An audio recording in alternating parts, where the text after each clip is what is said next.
Hello, everyone! Welcome back to Misty Mountain Streaming.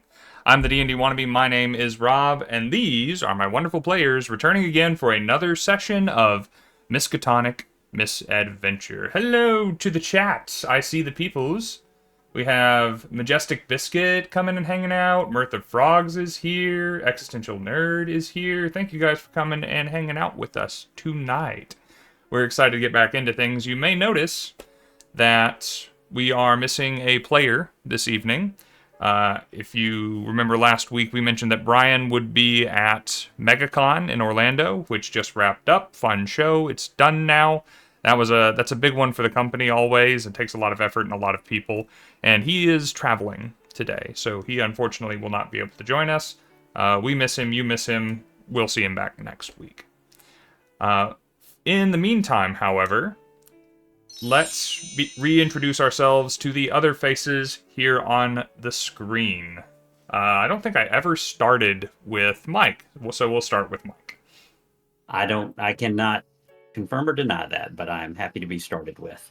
I am Mike, or sometimes Uncle Mike, or occasionally Diggy Squirrel if you happen to find any of my online content, or you happen to be beating me in an online game some night. You'll recognize me by how quickly you beat me and by my name. I am a huge fan of these games. I've actually been playing the Arkham Horror card game all weekend with my daughter, who enjoys it as much as I do. So I am prepped and primed and ready for some let's hunt down the Necronomicon action. Excellent. You rank among the people on this stream, by the way, as the only one of us that owns the Arkham Horror trading card game and the only one of us with a daughter. Oh, wow. Yeah, I so win. Esteemed company. If Molly is ever bored enough to watch her old man and her relatives play Call of Cthulhu, hi Molly. And then to Katie. Hello. I'm Katie. I also stream on Twitch under Ominous Watermelon. Most of you already know that are here. I do D&D character art. I've been playing tabletop roleplay games for an extremely long time, and I'm super caffeinated right now, so I'm really ready. Let's go. Jazzed, huh? Yeah. Couple of questions for you, by the way. It's not showing up in your frame because how I have you cropped. But is that Varric behind you? Is that Dragon Age art? Okay, I just wanted to ask. Yes, I got it from a con, and it says Varric Tethris in Arrows of Passion. It's like one of his books. Nice. There's a Garrus one with it. And do I have you facing the correct direction? I'm paranoid about that now. Yes. Okay, good. Yes, you do. More Uncanny Valley for me. For some reason, Discord and OBS disagree on which way Katie is facing, and then she can't gesture with the rest of us correctly. So I've been, I claim ignorance. Get my right and left backwards on this. So I just the backwards dab will haunt me forever. I have my little I have my little 3-screen setup, and I always keep OBS on my right, and I'm always on the left-hand side of the screen because that's where I decided the Dungeon Master goes. So whenever I gesture towards my OBS, I'm coincidentally gesturing towards all of you, and that's all that I care about. Hey, Leo Yeager, how's it going, buddy? Welcome back. Glad you're here. I see we are here, my Cthulhu juice. Good. Yeah, here for my Cthulhu juice. Excellent. Somebody's going to have to patent that. Thank you to our stream manager, Existential Nerd, by the way, who resubscribed with Prime for his 18th month. That is a year and a half of our collective lives that he has been subscribed to this channel. Thank you, man. Appreciate you being here. He also redeemed Unlucky, so let's go ahead and talk about that.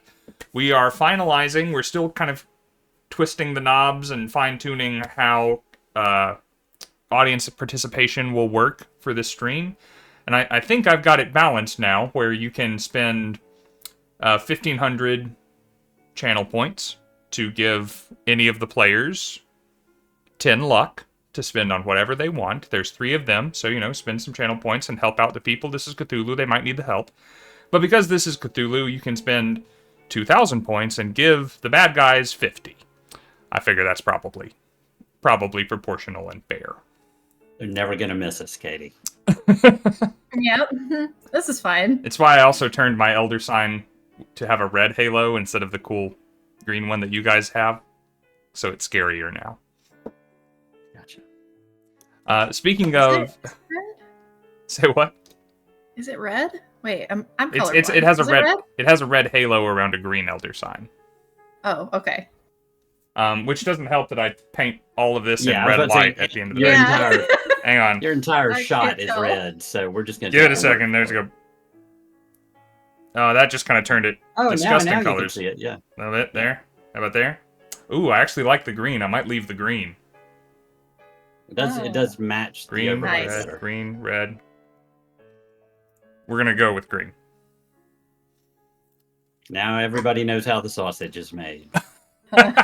Sausage? I could go for some sausage. Speaking of scarier things, just a reminder for everyone that even though Brian's not here, this is still a horror game. We are going to be exploring unpleasant things. We are going to be touching on unpleasant topics. We might say something that some people might find upsetting, and I request that everyone watch at their own discretion, and we have marked this as an 18+ stream just in case. We're not going out of our way to upset anyone, but we know how those of us on screen get our fun for role-playing games, and we are intending to have our fun and just invite you to share in that fun and possibly participate. Leo says green is good, so I'm happy with that. I like it better. Same. I kind of do too. We'll stick with it. We'll let this ride. From the players, are there any announcements, any reminders, anything before we get into it? Well, even though I have 87 luck right now, I'll remind you we're supposed to start each game by rolling luck. You know, let's go ahead and start this game by rolling luck. Let's follow the rules. Because Awfully big of you. my intention is to make you need it today. I have tentacles. Very nice. Speaking of announcements, we'll just put that back down there. They're in my dice tray, so I thought of them when I. Anyways. All right, so if I Since you roll didn't have above my enough luck, that's going to be pretty amazing. I rolled a 90 against an 87. Nice. I mean, I was going to max it anyway, but... Right, because Travis Cole is supernaturally lucky. That's how he survived the events at the Excelsior. That's exactly it. What'd you roll, Katie? Under or over? I rolled over. Over your luck, you get 2d10 plus 10 luck. Okay. Oh, actually, wussed out on my roll. 7, 8. I got 18 luck. I'm maxed. I have 99 luck, so bring it on, man. Fair enough. We will Yeah, presume. 82. I haven't been holding off on the investigator improvement phase intentionally, but my intention is for us to get through what y'all are about to get through before we have one. It may take more than this session, but it is coming. We'll have the investigator improvement phase in the middle of a session if we need to get it to y'all as soon as makes sense. Yeah, that's cool. I mean, in a longer run game, it wouldn't happen for a long time. And speaking for myself, I have very little to test right now, so I say we keep going. All right, we'll work on it. To recap and to begin the game. Oh, and please chat. Do let me know if anything has changed, if we're not looking right, if we're not sounding right, if I need to mess with the overlay or the audio. I'm always paranoid about that, so I'll be watching the chat and see if any adjustments need to be made. But to get back into the game, Hannah Cooper and Travis Cole found themselves in strange company in a stranger circumstance to their mind within an hour ago. They were seemingly in the entrails of some titanic entity, under the threat of being drowned in some peculiar substance, and had to extricate themselves, or should I say evacuate themselves, from that particular... from that particular organ as quickly as they were able. Through their escape, they managed to see and evade some hulking cosmic entity and fled to the quad of Miskatonic University, a place that they had intended to go that evening. And though time seemed to have passed for them, it did not for the rest of the world. The theory, as much as they understand it, is that this has something to do with the theft of a powerful tome of antiquity, the Necronomicon of the mad Arab Abdul al-Hazred. A faithful Latin translation secretly kept by the retiring library head, Henry Armitage, was stolen at some point in the evening. The facts as you know them are that a figure entered the library, apparently in possession of magical spectacles of some kind, made his way into the secret room,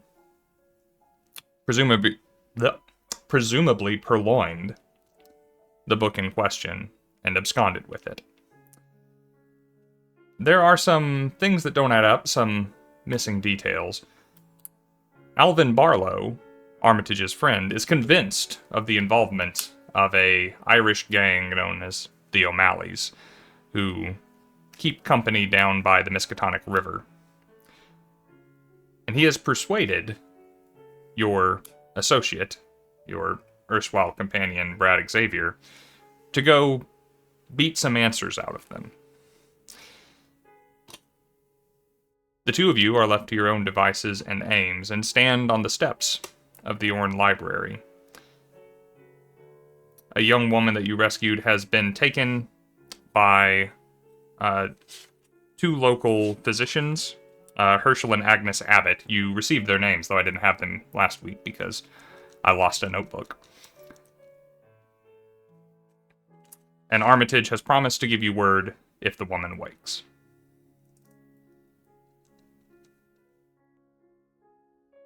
And that is relatively where we were, unless you have any details you would like to remind yourselves, one another, or the chat of. The only thing I will say is during the break, I figured out something that I bet everybody else already figured out. But the waiter who went up and stole the book had to have the glasses so he could see into the past to know how to open the secret room. I was like, what do you need these glasses for to go steal a book? And then it dawned on me you'd never find it unless you knew where it was hidden. So there you go. Travis put two and two together eventually. You know what? That is a good point. I'm glad that came across. Wow. The only other thing I did was I talked to Armitage into giving me the display version of the Necronomicon. Yes. And was trying to kind of flip through it just as we have time to see if there's anything interesting or useful. Because I'm thinking there might have been like maybe a ritual they didn't realize was actually, you know, it shouldn't have been copied over that they maybe put in there. That is always possible. When you leave things to human involvement, you open yourself up to human error, after all. Yes. And I put some time into learning to read and write Latin, so I do have some chance. I speak French, in case it comes in handy. Like actual French, not pardon my French. That's great. We're trilingual. Yeah. Sorry. Travis was in the war, so he picked up some French. That's fair. Well, I'm afraid I don't have any NPCs to prompt the roleplay, so you guys let me know what you would like to do, where you would like to go, and I will follow along.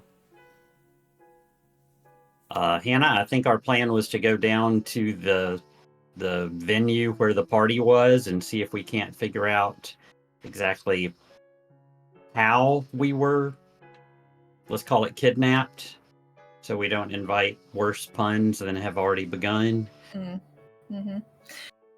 Right. I'm also thinking we might have a chance at finding out who that girl is, who was with us in the room. We may see her conscious at the party, somehow her involvement. Now, we don't know how far back in the past these glasses work. So Now, I've which been is why wondering I'm how you thinking, operate them, because if it's random, or then the guy pieces of wouldn't have been glass. able to pull off what he did to steal the book. I mean, he Right. might be. Right. But you'd think that maybe the glasses, the rims had like a throttle or a Back to the Future date dial or something on them. Right. I mean, it does seem to be like you're actively casting some kind of spell when using them. So perhaps that has something to do with intent.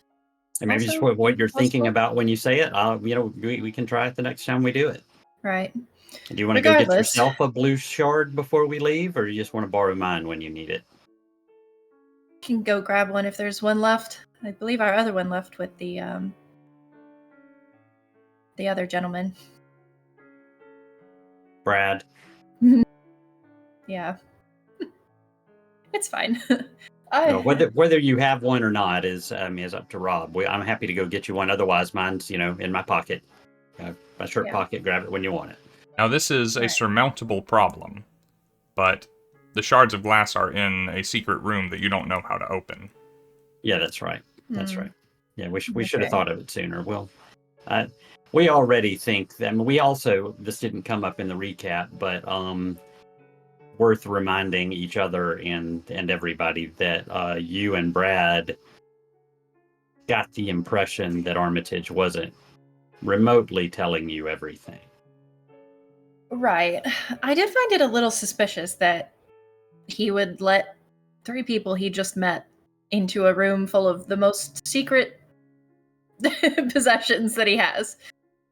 Well, he's known me for a while. He knows Brad to be a thief. So your point made. Yeah.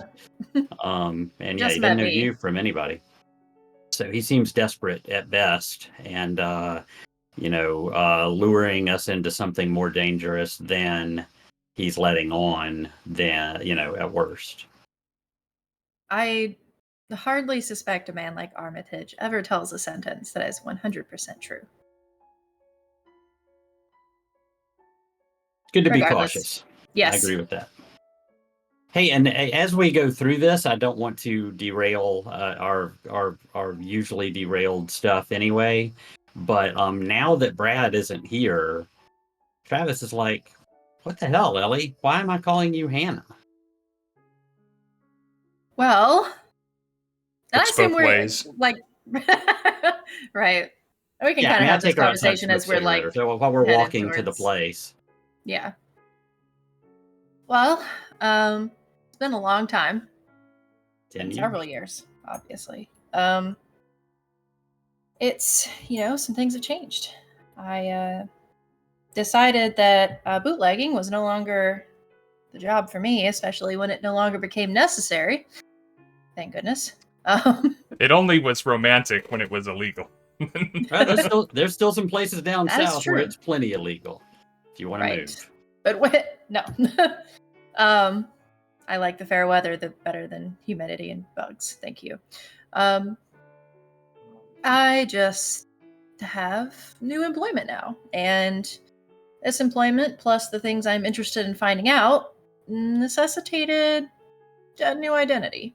No one knew where I was or even that I was alive, so it seemed like the best time to start fresh. I'm satisfied. I would have been satisfied with none of your damn business, Travis. So that's fine. I appreciate the feedback. It's refreshing to see somebody that's a familiar face. Well, my reaction to the events at the Excelsior sent me on this path to just try to... I don't remember any of it, but I've heard a dozen people tell a dozen different stories of what happened that night. So I know something weird happened. And that just kind of sent me into these sort of paranormal investigations because I don't want anybody else to have to go through it. I am sorry about the doctor. I know that must have been difficult.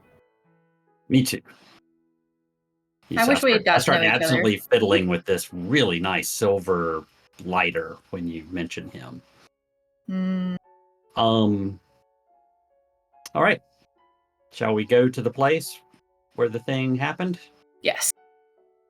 The less time we dally, probably the better. Just in case we can't figure out how to work this piece of glass. If I don't know my way around, I'll ask somebody. if I do know my way around, I won't. What was his name? Was it Greg or Gary? It started with a G. Old Oh, Gus? you mean the guard? Gus? Yeah. Yeah. It's his Gus is the security guard. Graham is his mastiff. And Graham, right. I could And he not started find where I with a G. wrote that down last week, so I'm writing it down now. Graham. Yeah. You know, you can go look at my sheet anytime. I write everything down. I write down so much half the time I can't find anything. That's how my work notes are these days. We have this software to like log all of these projects and stuff, and I'm just using a notebook, and it's nearly a full notebook of all the same colored ink and the same handwriting, and I bought like 17 different colors of pens this last week so that I could start visually distinguishing my notes. Color coding is great. All right. I've been running the same Pathfinder campaign for 7 years now, and the number of notes of, hey, great idea that I've written somewhere, I'll never find it again. See, this has nothing to do with the game. I have so many notes on my phone that are just like a flash of inspiration. I need to get this on paper, you know, like when you wake up from a dream. It's like, I'll totally remember what, like, the context for this later. Never. Yeah. Yeah. Not once. Yeah. Anyway. It is quite late. You're not sure where Gus and Graham got off to. Gus returned and took the Mastiff off your hands when the young woman was whisked away by the abbots, and went off to, you know, presumably catch the dirty thieves that took the book from Mr. Armitage.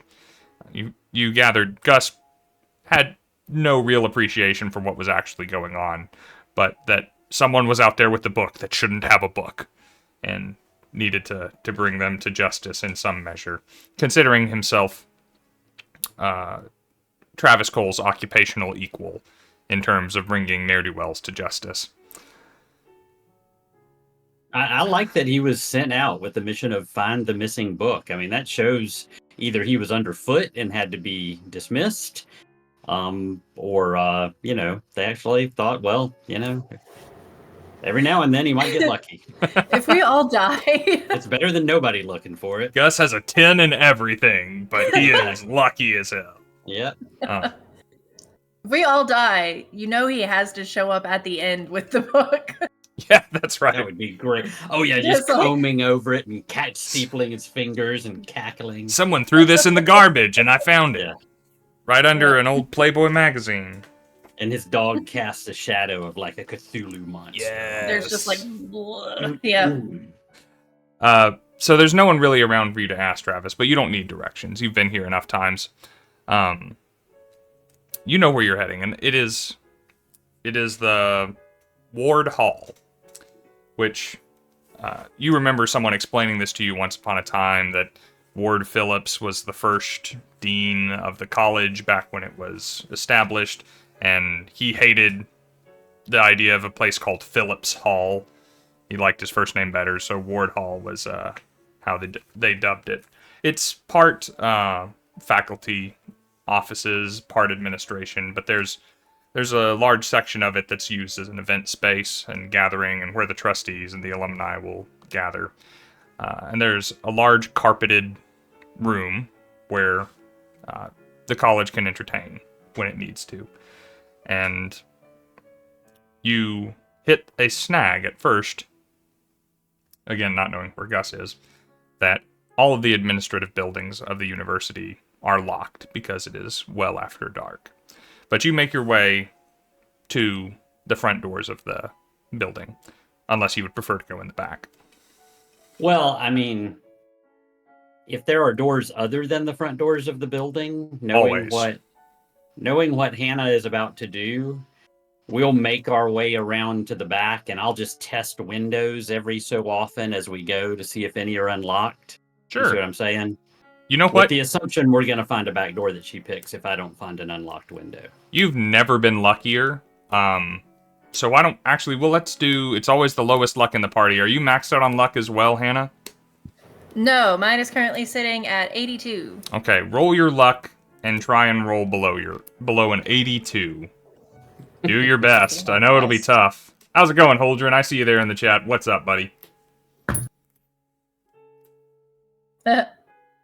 I will. I rolled a 6. A 6. Glad to have that out of the way. All right. Right? The first window Cole tries, he's tall enough to kind of reach first story. Like, they're a little bit off the ground. They're not meant to be, like, climbed in and whatnot. But Cole is a freak of nature and tries a window, and it's unlocked. It opens. All right. You push it a little bit with your cane and, open it all the way.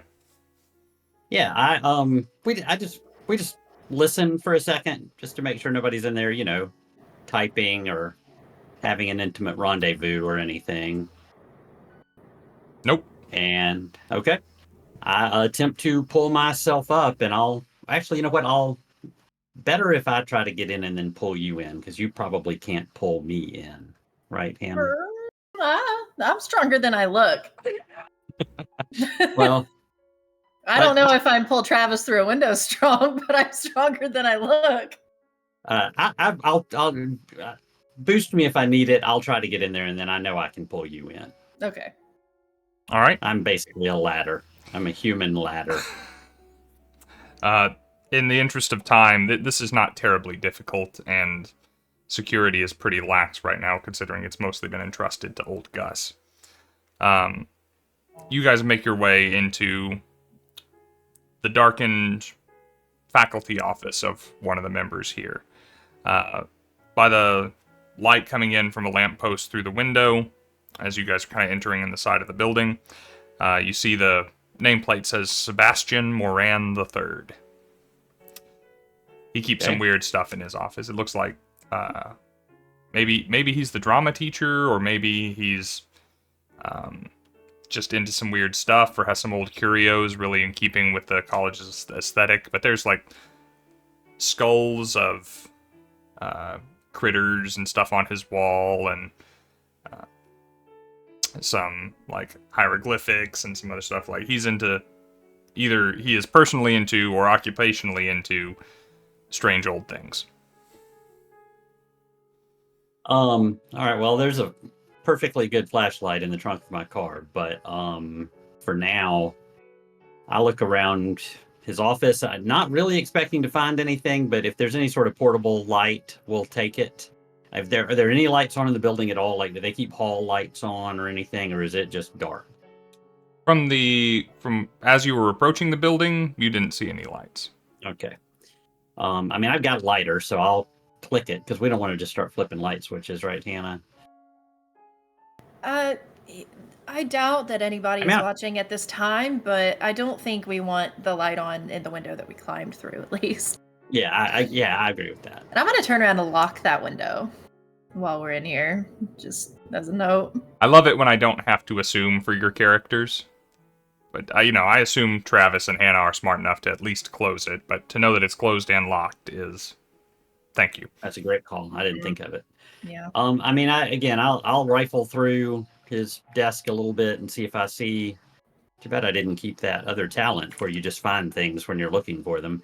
But, if he happens to have a candle or a flashlight, if one of these knickknacks is a skull with a melted candle on top or something, but otherwise we're just going to head out.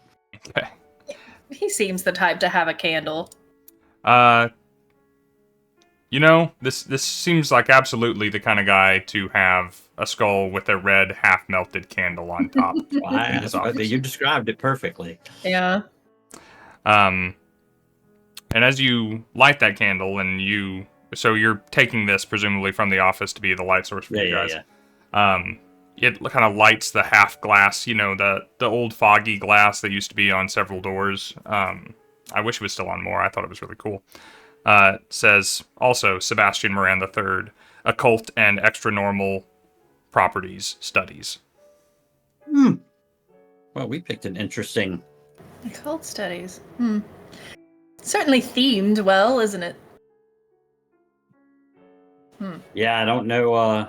This seems like a place to come back and, at least a file away mentally that there's potential information in here, or a source that we could quiz if we decide that we don't want to take everything to Armitage. But I don't know any reason to stay here. Let's head on to where we're headed.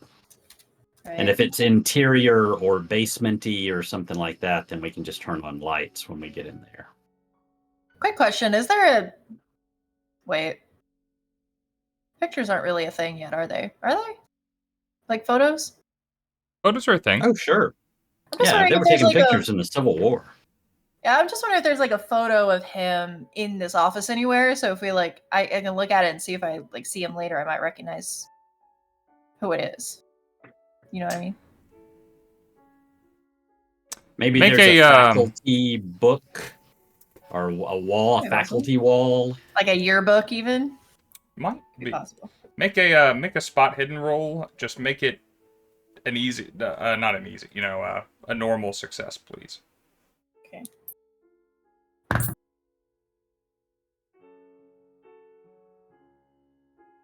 You're not gonna believe this. I rolled an 8. An 8, man, wasting them. That's about as successful. I've spotted every hidden thing that's in this building.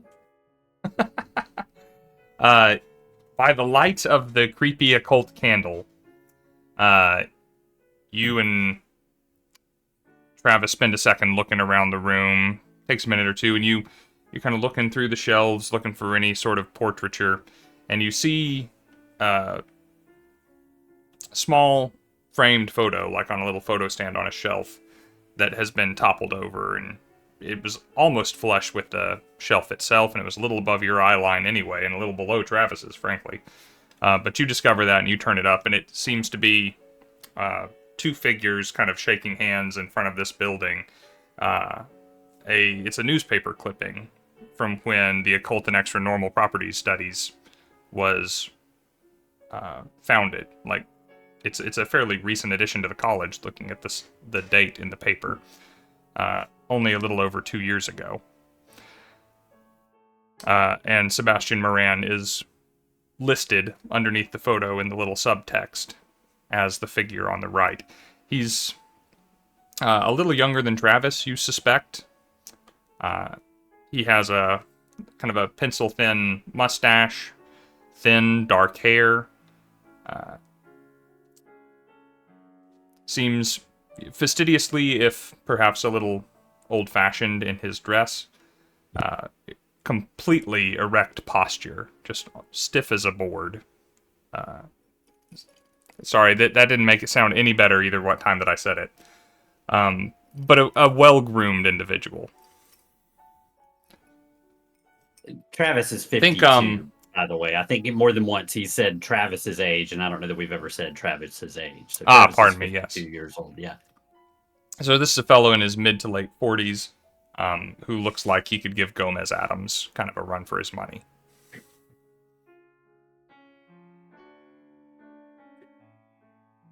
So now you would, Well then. as long as he hasn't changed his appearance dramatically in the past 2 years, you think you could pick him out of a crowd. Yeah. He doesn't seem like the type to do that. So, all right. Noted. It's also interesting that the occult program was started 2 years ago. I wonder if that's relevant. Anyways, I've noted that information and am now ready to explore. Righty. We leave things like we found them here as best we can. Sans the candle. Or you Sans the candle. Yeah. And if he happens to lock his office, then either we're going to leave it unlocked or you're going to have to unlock pick it and lock it from the outside. Yeah, we can just leave this one unlocked. That's fine. You know those university professors, they're forgetful. Who knows though, you might be coming out this way.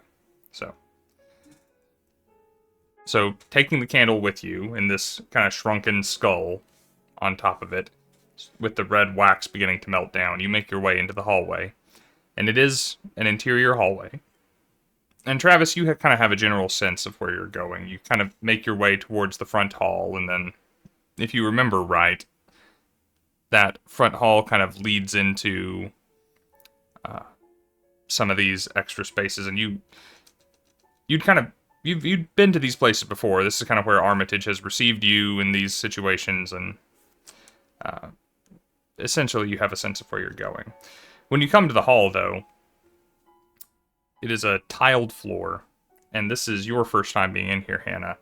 And Travis, just through comfortability with the concept and familiarity with the terrain, walks right through, but you notice on the floor the large sigil, the emblem of Miskatonic University. And since you mentioned that you are familiar with Latin, the words, the college motto, sticks out to you, and it's the first time that you'd heard it. Ex ignoratia ad sapientium, luce ad tenebris. Which is... I know that one. Huh? I said, I think I know that one. Probably so. Translated, it means from ignorance to wisdom, from light to darkness.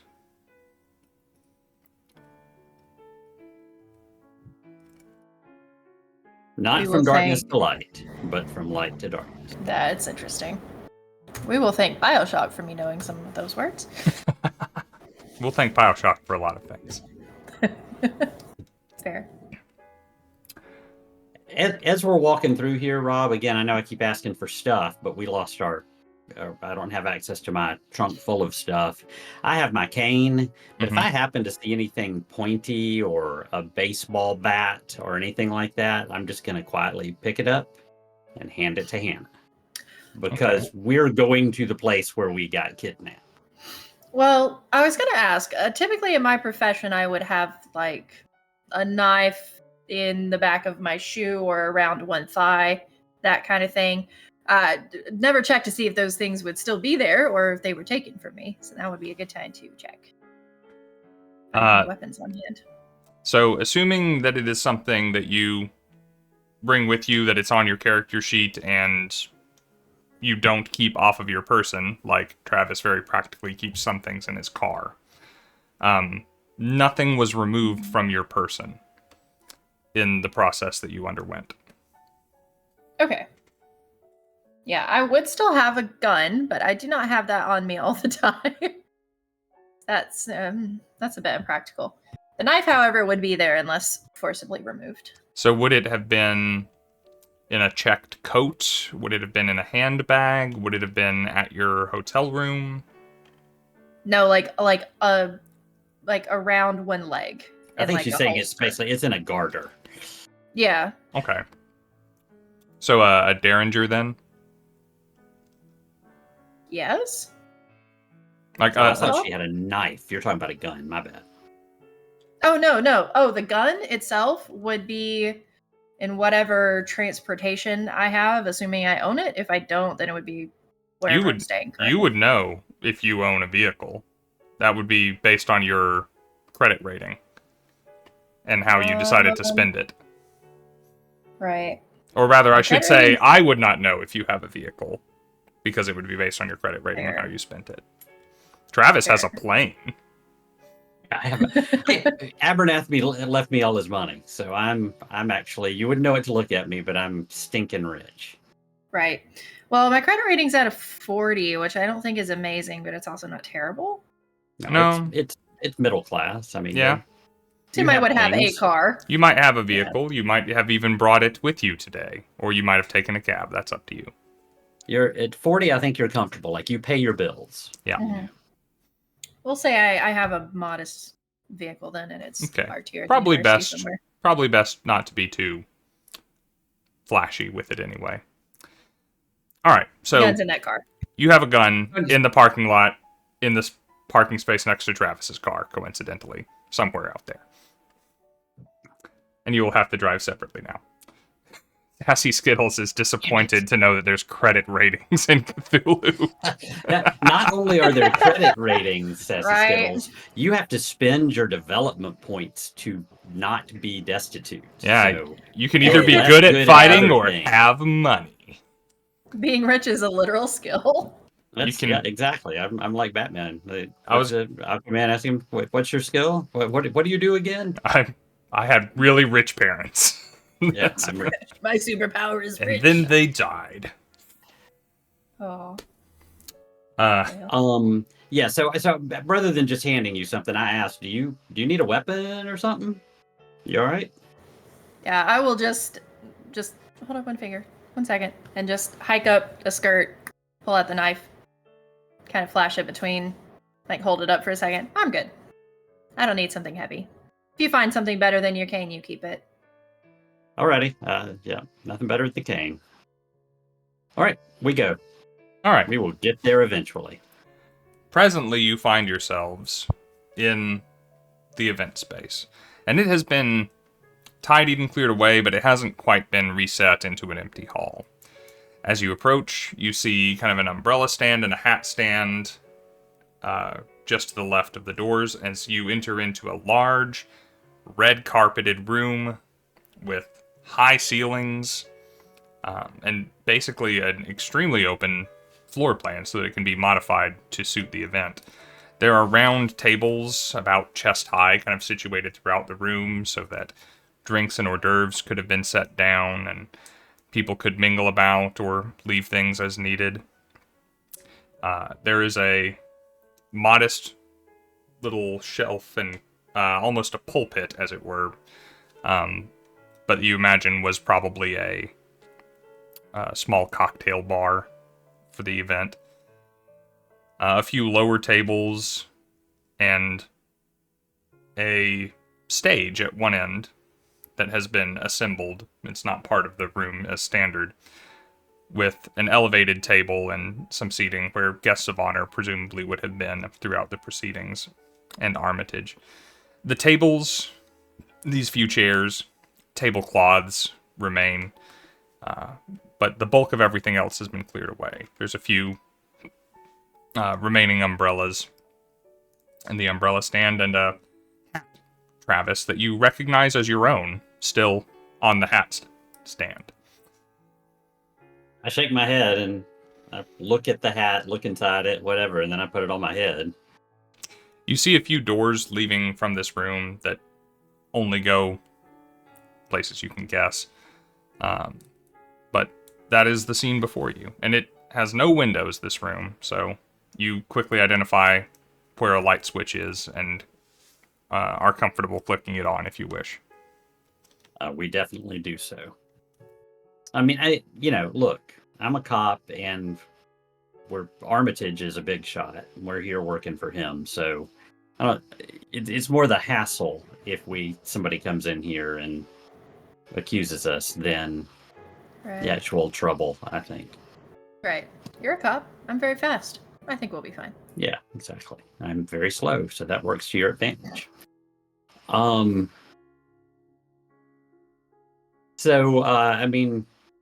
I just start walking around the room. I said, look, I haven't forgotten that we've got the little blue thing, but it makes me feel really weird when I use it. So I'd rather just do some mundane looking before we do magical looking, if you're okay with that. Or you can do it. Right. I agree. I think it would be beneficial to also just take a look around the room, see if it jogs our memory whatsoever, because I'm still a bit disturbed that I don't remember really being here. I mean, I said my hat was here, and Armitage says we were here, so I'm just going to walk around the room and look and see if I'm not going to spend a ton of time in here because I assume if and when we were kidnapped, it wasn't from this room. I mean, maybe somebody hypnotized us and walked us out of the room or something, but whenever they bundled us up and cast a spell on us and threw us into the other side of a sphincter, I don't think it was in the middle of this room. Who are they? Who are the Irish? The O'Malleys. The O'Malleys were kitchen help tonight, posing as kitchen help. Let's go check the kitchen, or what passes for it in this place. Agreed. Since they're all busy being beaten half to death by Brad. Was it Brad? Brad at the moment. I mean, so I'm going to walk this room, Rob, just to see, basically just looking for something that shouldn't be here. A blood stain, a shoe, whatever. I don't intend to spend much time on it, but just in case. All right. Let's say this is a spot hidden roll. I'm going to require a hard success because the room has been cleaned and serviced since Sure. the last time anyone was in here. That is reasonable. Rolled a 24, and my hard success is a 35, so I made it. Okay. As you were looking about, you are trying to go through this place with a fine-tooth comb. As he's doing this, by the way, just before I give the answer, Hannah, how are you spending your time? Are you following him around and looking as well, or are you trying doors, or what are you up to? I'm sort of on the other direction. I'm not looking as hard as Travis is. I'm more trying to get a full scope of the whole room and any doorways, like just kind of making a mental map of it and seeing if anything like looks familiar and kind of jogs my memory at all. Okay. So as you are kind of looking around the room and trying out some doors, you find that there are primarily 4 exits from this room besides the one that you came in. You kind of came in from the front hall, the foyer, the entrance way of the building. There are shortcuts to the right and left from the room through sets of double doors to the east and west wings of the building. And then there's 2 doors retreating to the rear of the building. One of them seems to be into kind of a service hallway that's, off the side of it are going to be like utility rooms and such for the rest of the building. And then there is not really a functional kitchen, but a space, like a catering space, a staging area. Because you and I have worked restaurants, sometimes there's that room where you can just kind of get stuff ready before it goes out. And you find one of those. And as you are kind of opening doors and trying to jog your memory, anything that's here, Travis is going around the room with a fine-tooth comb. And in the entranceway to the door that you have identified to this kitchen staging area, Travis, you find quite astounding that you found it. Good thing you turned the lights on. You find almost this blue powder, but you identify it as crushed up pieces of that blue glass that you found in the previous room. Back in the Orn Library. They're too small, really, to use. There's not really we haven't really called for an idea or a no roll. I guess that's the best way to kind of interpret clues. If you would like me to extrapolate further on what a sleuth might think have happened here. Otherwise, you find what you find and can draw your own conclusions. Yeah. I mean, I'll point it out to Hannah and say, more of that stuff. The guy was having trouble holding his glasses. You said maybe he broke them here, and then somebody stepped on it, or I don't know. But yeah, I'll go with. I've off the top of my head, I forget. A knowledge is to know something that can be known. Idea is to figure something out. So this would be an idea roll, I think. I think so too. Which is your intelligence, I believe. It's my intelligence. Yeah, it's my intelligence, and it doesn't matter for me. My intelligence and education are the same, but technically, if you're suggesting that we have an idea roll, then we just have it. If we're suggesting it, then you prepare some sort of screw for failure. So just because it's Cthulhu. I will just suggest it then and not offer a screw. Am I taking this roll as well? Nah. Okay.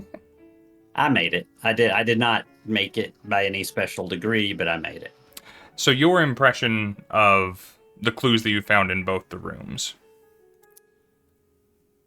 You Sherlock Holmes, you enter the Mind Palace and you play out the scene in your head where this youngster is bumbling through the dark. He's using this magical thing that he's never used before, presumably. He seems uncomfortable with, doesn't seem to fit his face from what you saw through the lens before. Takes them into this special room. Something startles him, alarms him, makes him jump, drops the glasses, steps on the glasses, picks up the frames, but leaves the glass behind. some of it gets embedded in his shoe or in his pants leg and follows him in the route that he takes after the event. And gets ground up and is just enough of a clue to point you in the right direction here. Gotcha. That makes perfect sense. I explained that. He broke him upstairs and then he tracked it back down here. Probably the same squirrely little kid. I think that makes a lot of sense. All right, does this happen to be proximitous to any particular door or exit or container or... It is quite near the door that Hana has identified as the door to kind of this staging, catering room with all the stainless steel countertops. Gotcha. Probably might find a knife in there if you need one. I mean, let's go in there and look around, kind of do the same thing, and then and we are ultimately going to resort to looking through the little blue doolally. Mm-hmm. And if you're dying for us to get to that, we'll do it faster. But I think that's something that Travis is not anxious to do, but he knows it might be necessary. Right. I'm more than happy to give it a try myself as well. Everyone else is doing it. Yeah, I'm just saying the fact that Travis hates that he has to be the one to save everybody from this shit. You know, like he hates it all. But he just feels like he's cursed because he knows it exists. Yes, I will gladly hand you the shard, Hannah, if you'd like to take a peek. The word, if you don't recall it, is Yara. Yara, yeah. I took notes. Yeah, I mean, I'll let Travis go ahead into this like staging area. Travis seems nervous at best about this little glass thing. So I'll take a crack at it myself instead. All right. Hold it up to my eye and say that magic word. And you are looking into the catering area, you said, like from the doorway? Yeah, like I'm not going to go in the room. Okay. I'm gonna stand outside of it, but I'm gonna start looking through there and then pan outwards. Remember to kind of think of when you're looking for in case it matters. I'm gonna, I'm thinking of party time at the moment, like when we would have all been there. Okay. So, in the intervening week, I have decided how I would like this thing to work, because I did not expect to give you a time-traveling eyepiece when we started the game last session. So what I would like us to do is whenever you say that you are using this thing, you are going to spend just one magic point. So all I ask is just one. You will have... one is enough for now. When you do, I'm going to ask you to roll your power. You are trying to force this magic to do exactly what you want it to do without all of the apparatus that it should be connected to. On a successful power check, I will give you information relevant to what you are intending to know. On a failed power check, I will still give you information. It just may not be exactly what you want it to see. And regardless, if you succeed or fail the power check, you will take 1d4 points of sanity damage. Fair enough. Okay. All right. I think that sounds good. Fair. You are accountable, as well as me, for remembering this for the future and whenever you want to use this stuff. Well, I'll type it up while y'all do it then. Can our additional luck be applied to a power check? Let's check Mike's handy-dandy ways to use luck in Pulp Cthulhu. Yeah, I don't think there's any limit. You can't use it on luck rolls, damage rolls, push rolls, sanity rolls, or to adjust skill experience checks. Since it is not on that list, then it is A-okay. You also can't, this is poorly phrased on the sheet that we borrowed, but it can't be used to avoid any fumble.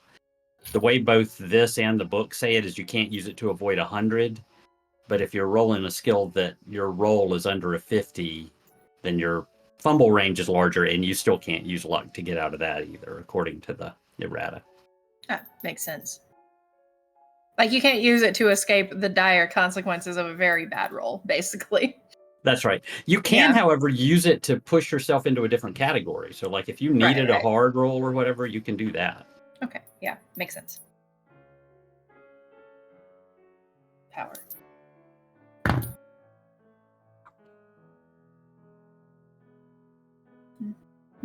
No instant excitement or nervous laughter, I notice. No, so I did not pass this roll, unfortunately. Okay. But I didn't fail it by much. And you have 150 luck or something. Well, I rolled a 59, and I would have needed a 55 to pass. So That's a pittance, and you have yeah, I think 10 that's more points than of enough. luck right up here.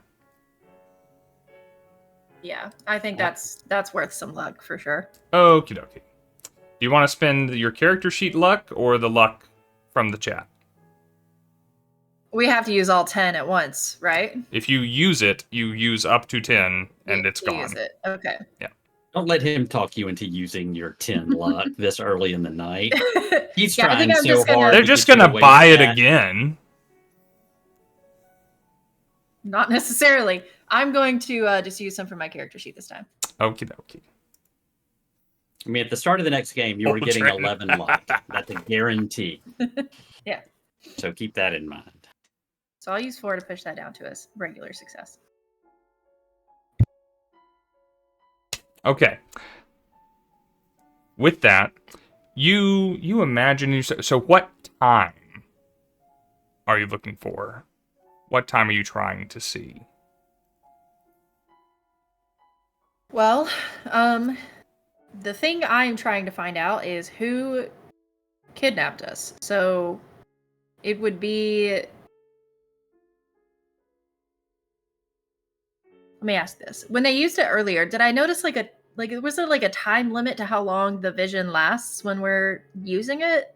Or is it just until you look away? So as long as you are looking through it, I will say if you keep trying to maintain it, I will probably take another PowerPoint and make another sanity roll. Yeah. But in the amount of times that they have looked through it, that was not necessary. Right. Yeah, I'll be looking towards the... I guess towards the earlier part of the party. I know we don't remember really being there at all, but like you said previously, some drugs can just cause short-term memory loss anyway, so it doesn't mean we were drugged at the very beginning. I'm looking towards the first half of the party. Okay. So you put a time in your mind of when this might be taking place, and you're looking into this catering room and the door kind of leaving to a back alley, and look through the glass and you say the magic word. Did you roll your d4 for your sanity? I did not.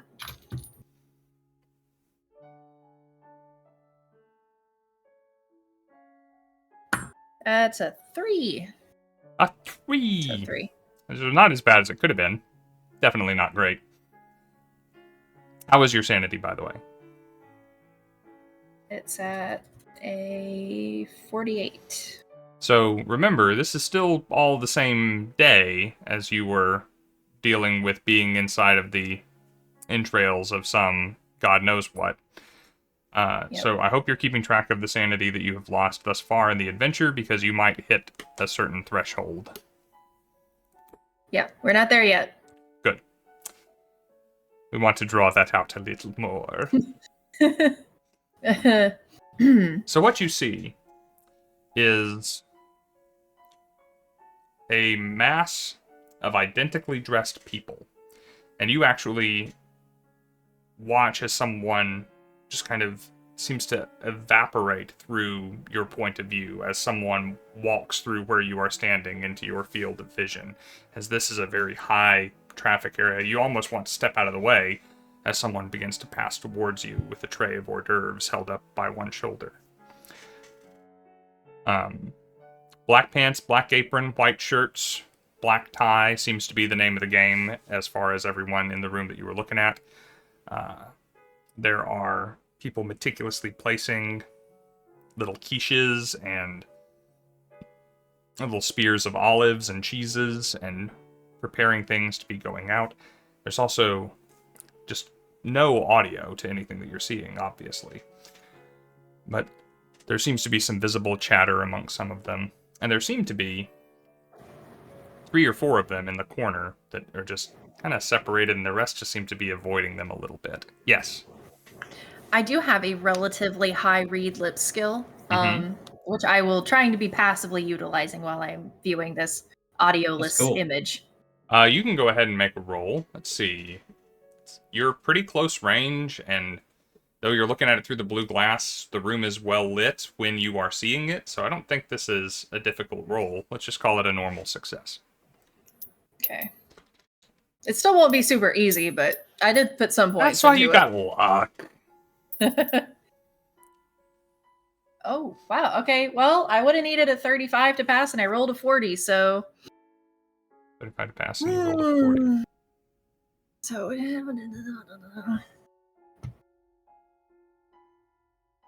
Yeah, alright, yep. I'm gonna spend the luck. I'm gonna spend the luck.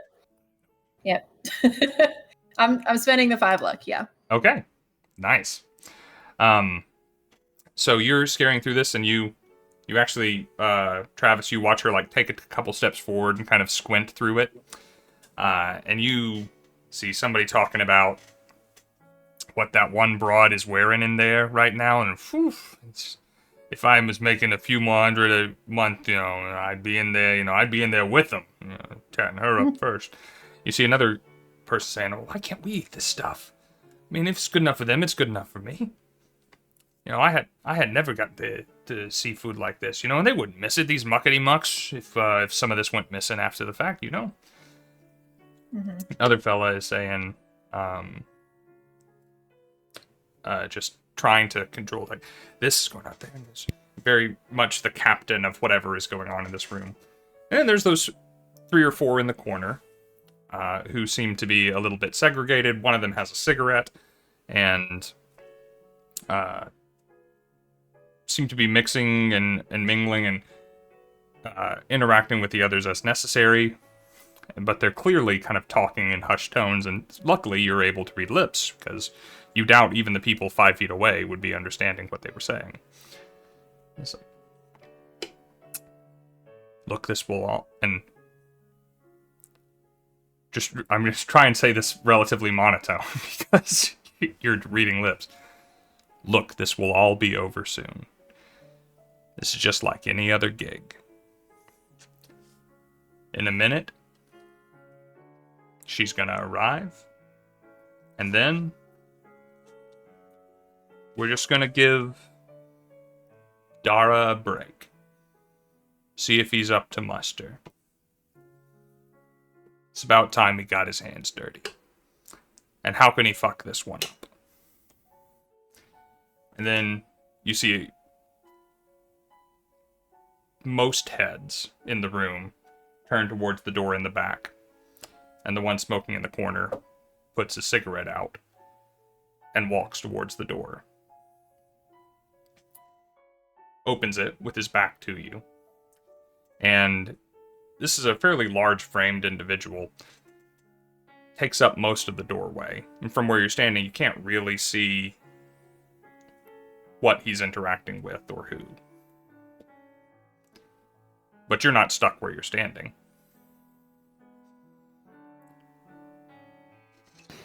I'm gonna... First question. So, the people in the kitchen, did I recognize any of them as the kid? Or the guy that showed up at the library with the glasses? Now, you never saw that kid, right? Oh, right, yeah. Just got my That's true. description. I had his description of a relatively recognizable acne-prone redheaded boy, but, You identify that at least one of the figures in the room matches that description and is one of the ones standing in the corner. Okay, noted. In fact, this is quite an easy success, but you were very focused on reading lips at the time. You can either roll me a psychology or a spot hidden. And I will give you a bonus die to succeed at it. Just because I think this is something that you would normally... I wouldn't make you roll for, but you're watching lips right now. You're not watching the rest of the body language, right?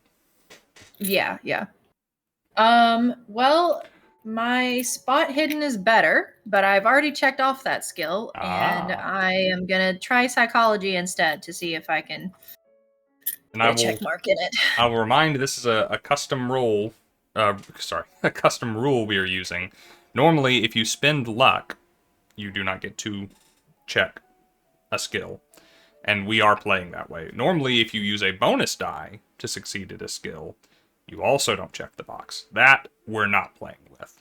If you have a check box with a bonus die, you are a-okay, good to go. So you're very likely about to check a box right now, I hope. Hopefully. Yes, I am checking a box. I rolled 25.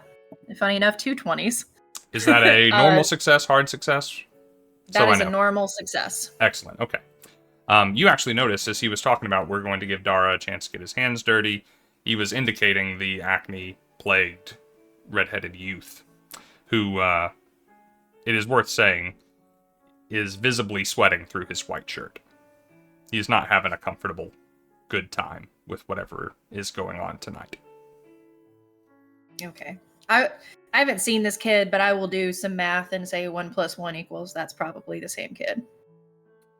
So, you have watched this scene for a moment. You have gone around the room kind of reading lips and seeing these interactions. And something is happening at the back door. Do you wish to continue watching the scene? There will be... No, I am... Or, well, there will be what? To say there would be no need to make another power roll. You've already locked into the time. But there would be another sanity roll and another magic point. It's not a sanity roll, it's just sanity loss. Yeah. Right. So correct. Yeah. It's a D4, though. I will mention smallest of the dice.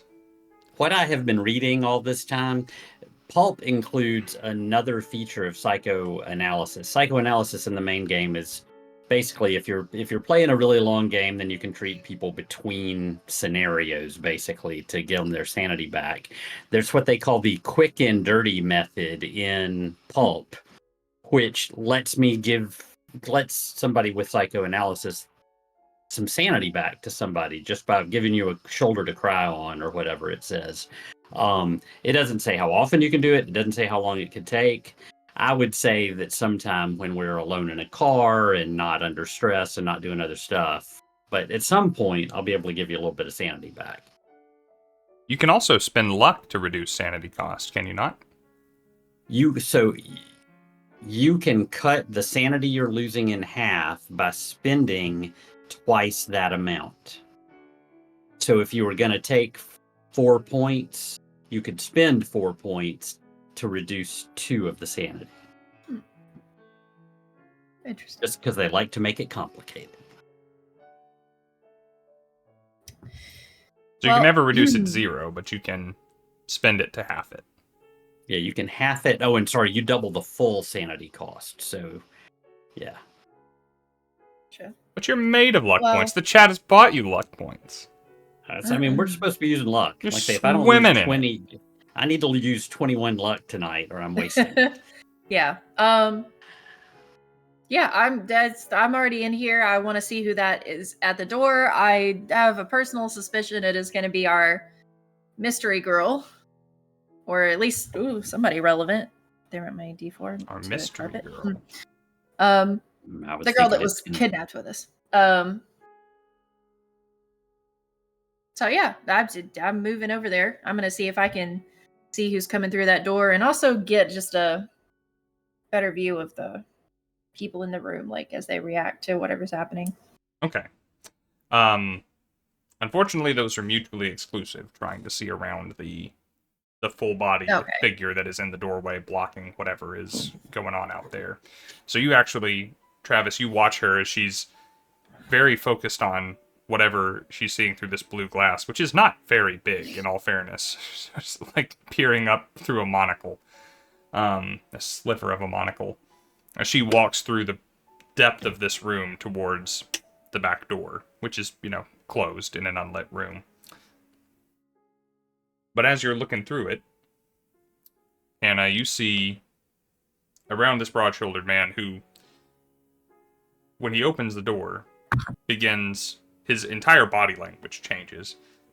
He goes from being rather casual to standing up straight, shoulders back, and head slightly down, almost servilely in a way. And you come around and you see that outside the door is a woman. Not your mystery girl. This is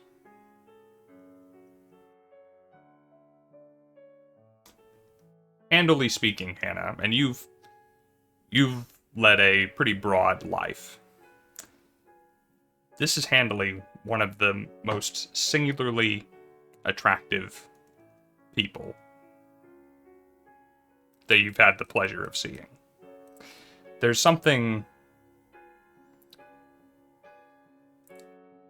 otherworldly or foreign about her. The color of her skin, the way she holds herself, the cut of the coat that she's wearing, the neckline of the dress underneath. Long, straight, black hair. Incredible figure, from what you can tell. Still reading lips. And what lips to read. Full, voluptuous, painted for the night. And she asks, have the arrangements been made? You wish you could hear her voice. You wish you could hear her voice. But you can't. You're looking from behind the fellow, but you see the nod. You haven't gotten to look at her eyes yet. Because though it is late, you can tell by the light of the halo of the lights of the lamps outside that it's still after dark whenever this happened. She's wearing glasses. These thin-rimmed, round glasses. And she lifts her hands to them and takes them off. Her eyes are closed, long dark lashes on her. She hands the glasses forward, and the man takes them. You see him turn his head, his lips become visible again. Dara, it's time. And gives the glasses to the pimpled young man.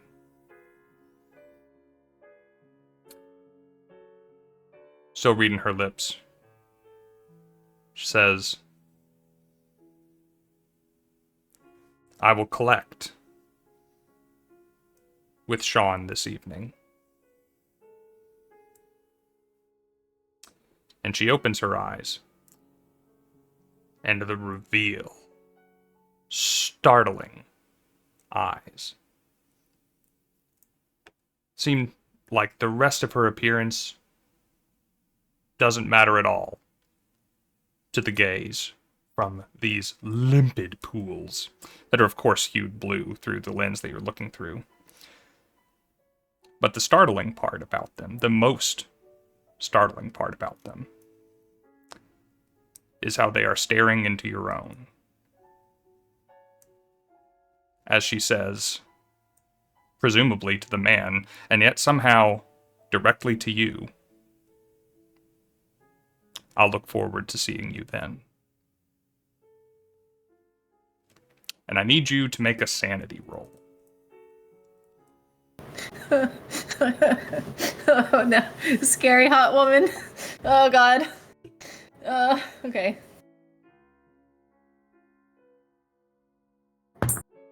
I rolled a 1. A 1 is good.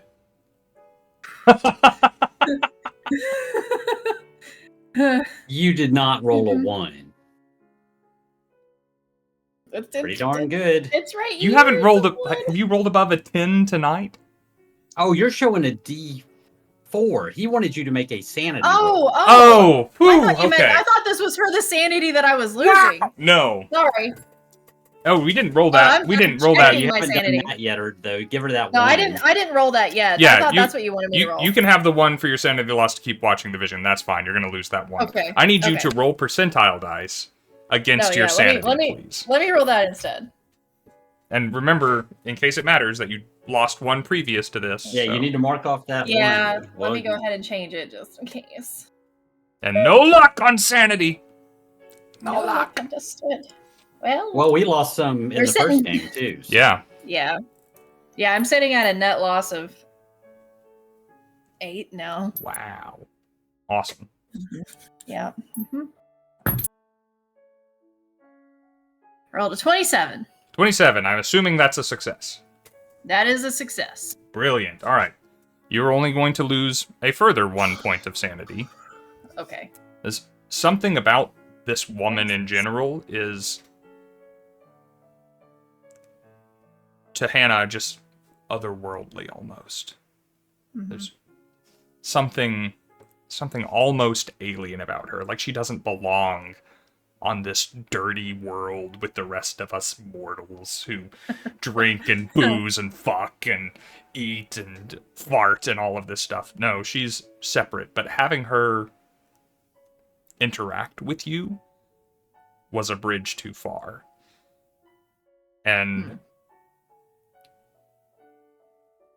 she turns, kind of letting her eyes linger on you as she sachets into the night, taking those eyes with her.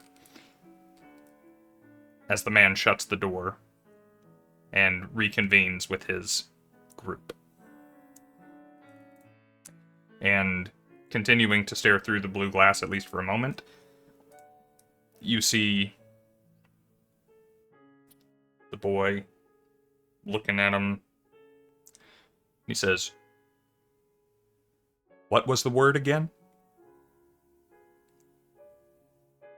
Yara, right? Okay. And it has to be me? Alright. Cool. And he walks towards the door to the venue. Interesting. Travis, you've just seen this spectacle this whole time.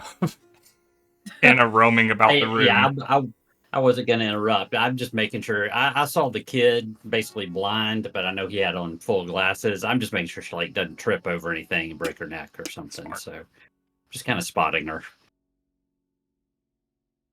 And I mean, I'm also going to do what I did in the other room and look around in here, but I will wait and let her report on why her eyes now twitching.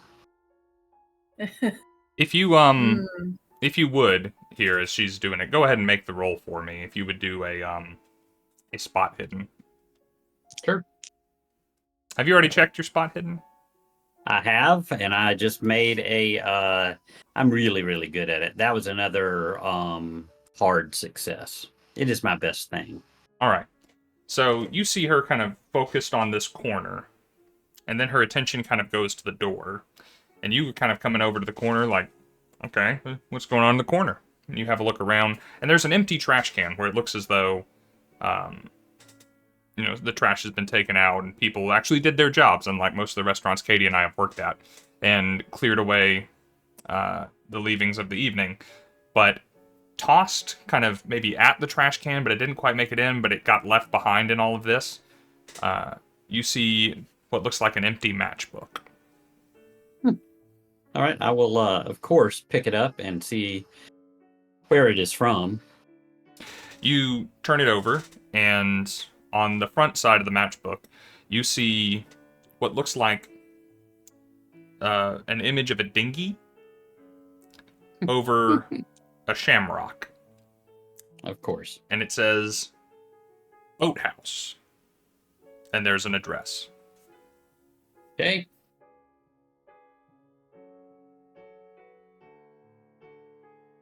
And you're taking this into account as Hana is finishing whatever she saw. Gotcha. So, do you know how we got sucked into the giant stomach?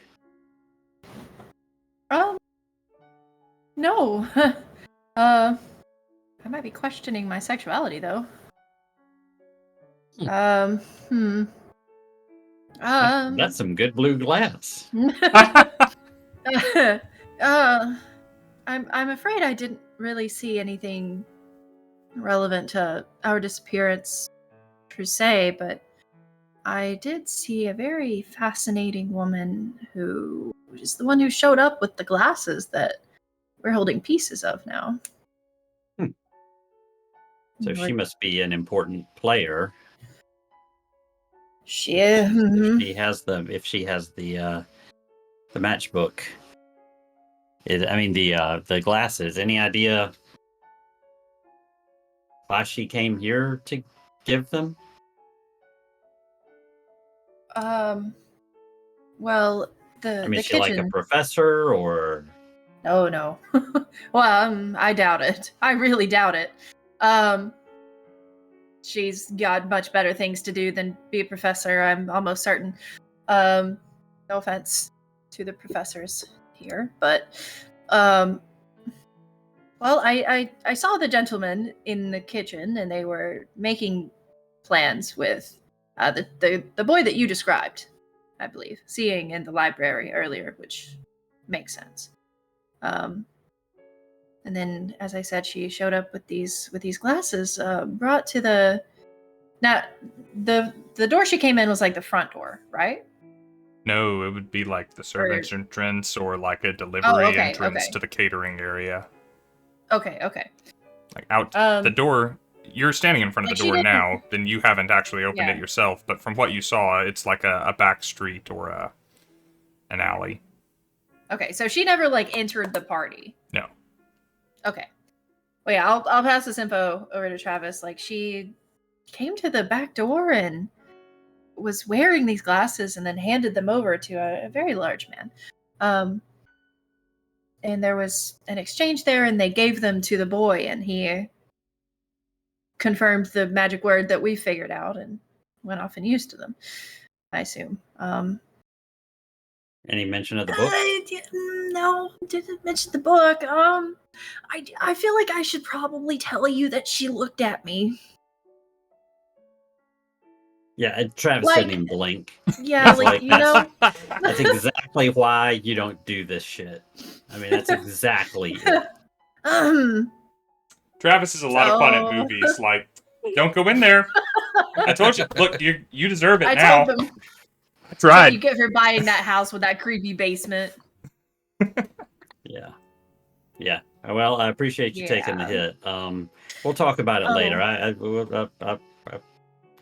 It's not as bad as you think, and I actually start like priming the psychoanalysis that I'll give her the next time we're in the car or whatever. Well, there was one other thing. She said she would be meeting with someone named Sean this evening. Well, that's probably for the book, right? I would assume so. That meeting, that Sean would be the person that the book was delivered to and then given to her, I would assume. I can't see anyone else in this building having any business with a book like that. I hate to promote the stereotypes, but Sean's probably an O'Malley. Well, yeah. It is what it is. And like that, I said that she looked at me, right? I did tell you that a second ago. Yeah. And she was hot. Oh yeah. I mean, ooh. She said I would see. She said that she would see me there. I think me. I mean, she didn't say that. For the final shot of this scene before they go to commercial, I flip the matchbook around and I say, "I bet Sean and she will be here." That seems like as good a cut as any for our go to commercial for our intermission. Oh, I didn't mean it that way. No, I mean it's 8:25, so that's right. I wanted a close up. Yeah, let's. You know what? Why don't we direct this as the emblem of the matchbook fades into the emblem on a swinging wooden sign on a dimly lit Miskatonic dockside. As we take a few minutes to go to break. Sassy's gonna go get some wine. I'm gonna go put some ice in a cup. And we will be back in a few minutes, guys, to continue the adventure. We'll see you guys in just a few minutes. Commercials. Super Bowl's got nothing on this.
Welcome back, everybody.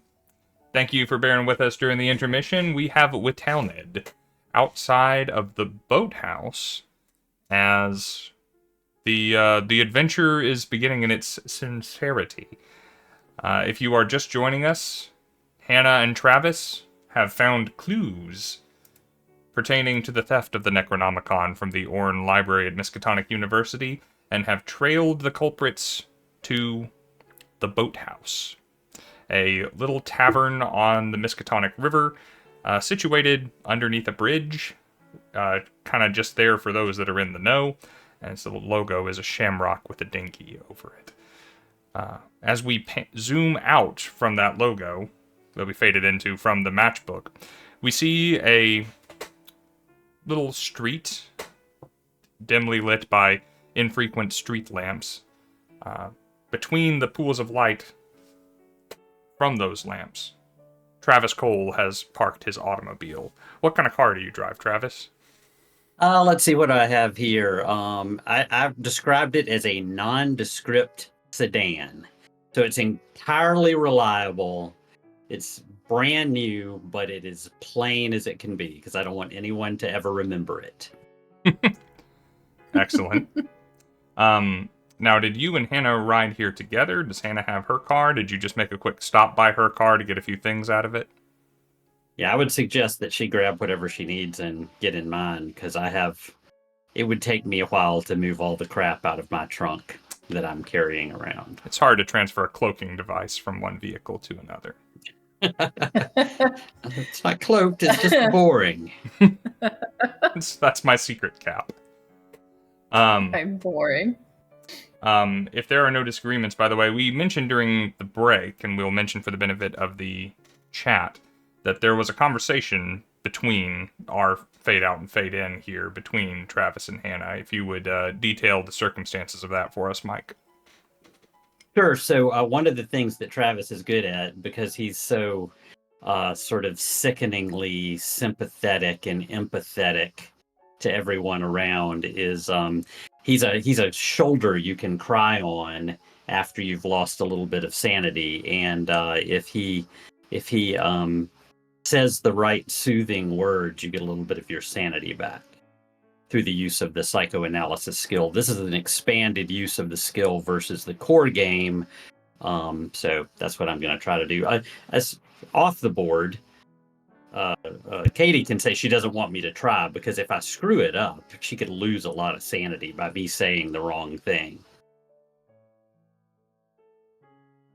That's fine. That's right. If she goes crazy when you do this, then you're just trapped in a moving metal box with a crazy person. So really, she's not the one at risk here. That's right. Yeah, and Fortunately, my gun second now. best skill is driving. Yeah. I should probably say that I did get my gun out of my car before you decide what happens when I go insane, if I go insane, in Travis's car. That's good. You wouldn't want to go insane without a firearm, just in general. Yeah. All right. I'll pop my trunk and show her what's in there at some point. But first, let me go ahead and roll this. Should I roll? Yes, please. And hello to Dabs, who cheered 100 bits, says it's as fine for being late. It's not a fine, and that's fine, and we're glad you're here, buddy. I failed by 12, so I rolled a 52 against a 40. So I will spend 12 luck to make it successful. I won't get a check mark for that, but I will still get her a little bit of sanity back. And Hannah, you get 1 sanity back from my careful talking. Hey. I'll take it. All right. And here, again, in the relative darkness between infrequent street lights, Travis moves around to get whatever he feels he might require for a conversation. Let's not even call it a confrontation yet. A conversation with whoever is within the boathouse. We park, I bring Hannah around to the trunk, and I say, grab anything you need. So in here, there's like a steel box with like a lock on it that's bolted to the trunk. I don't even mention that. There's a couple of flashlights. I grab a 45 revolver and put it in a little armpit holster. There's a 12 gauge shotgun, a bunch of ammo that's just scattered everywhere. It's not the least bit organized. There's a bullwhip, a couple of blankets, an oil lamp, binoculars, a baseball bat, a box of matches, and then tons of like pulp novels and comic books with all kinds of like alien and science fiction themes. And again, it's just completely unorganized. There's like a comic book with some shotgun shells on top of it. You need anything? Some light reading reaches for the comic book. I'll say these things are great research. You can learn a lot from this stuff. Hannah, don't say anything. I'm just gonna like make eye contact with Travis for like a little too long, like kind of. I'm gonna take my gun and tuck it onto that strap, that leg strap, and I'm gonna pick up the baseball bat.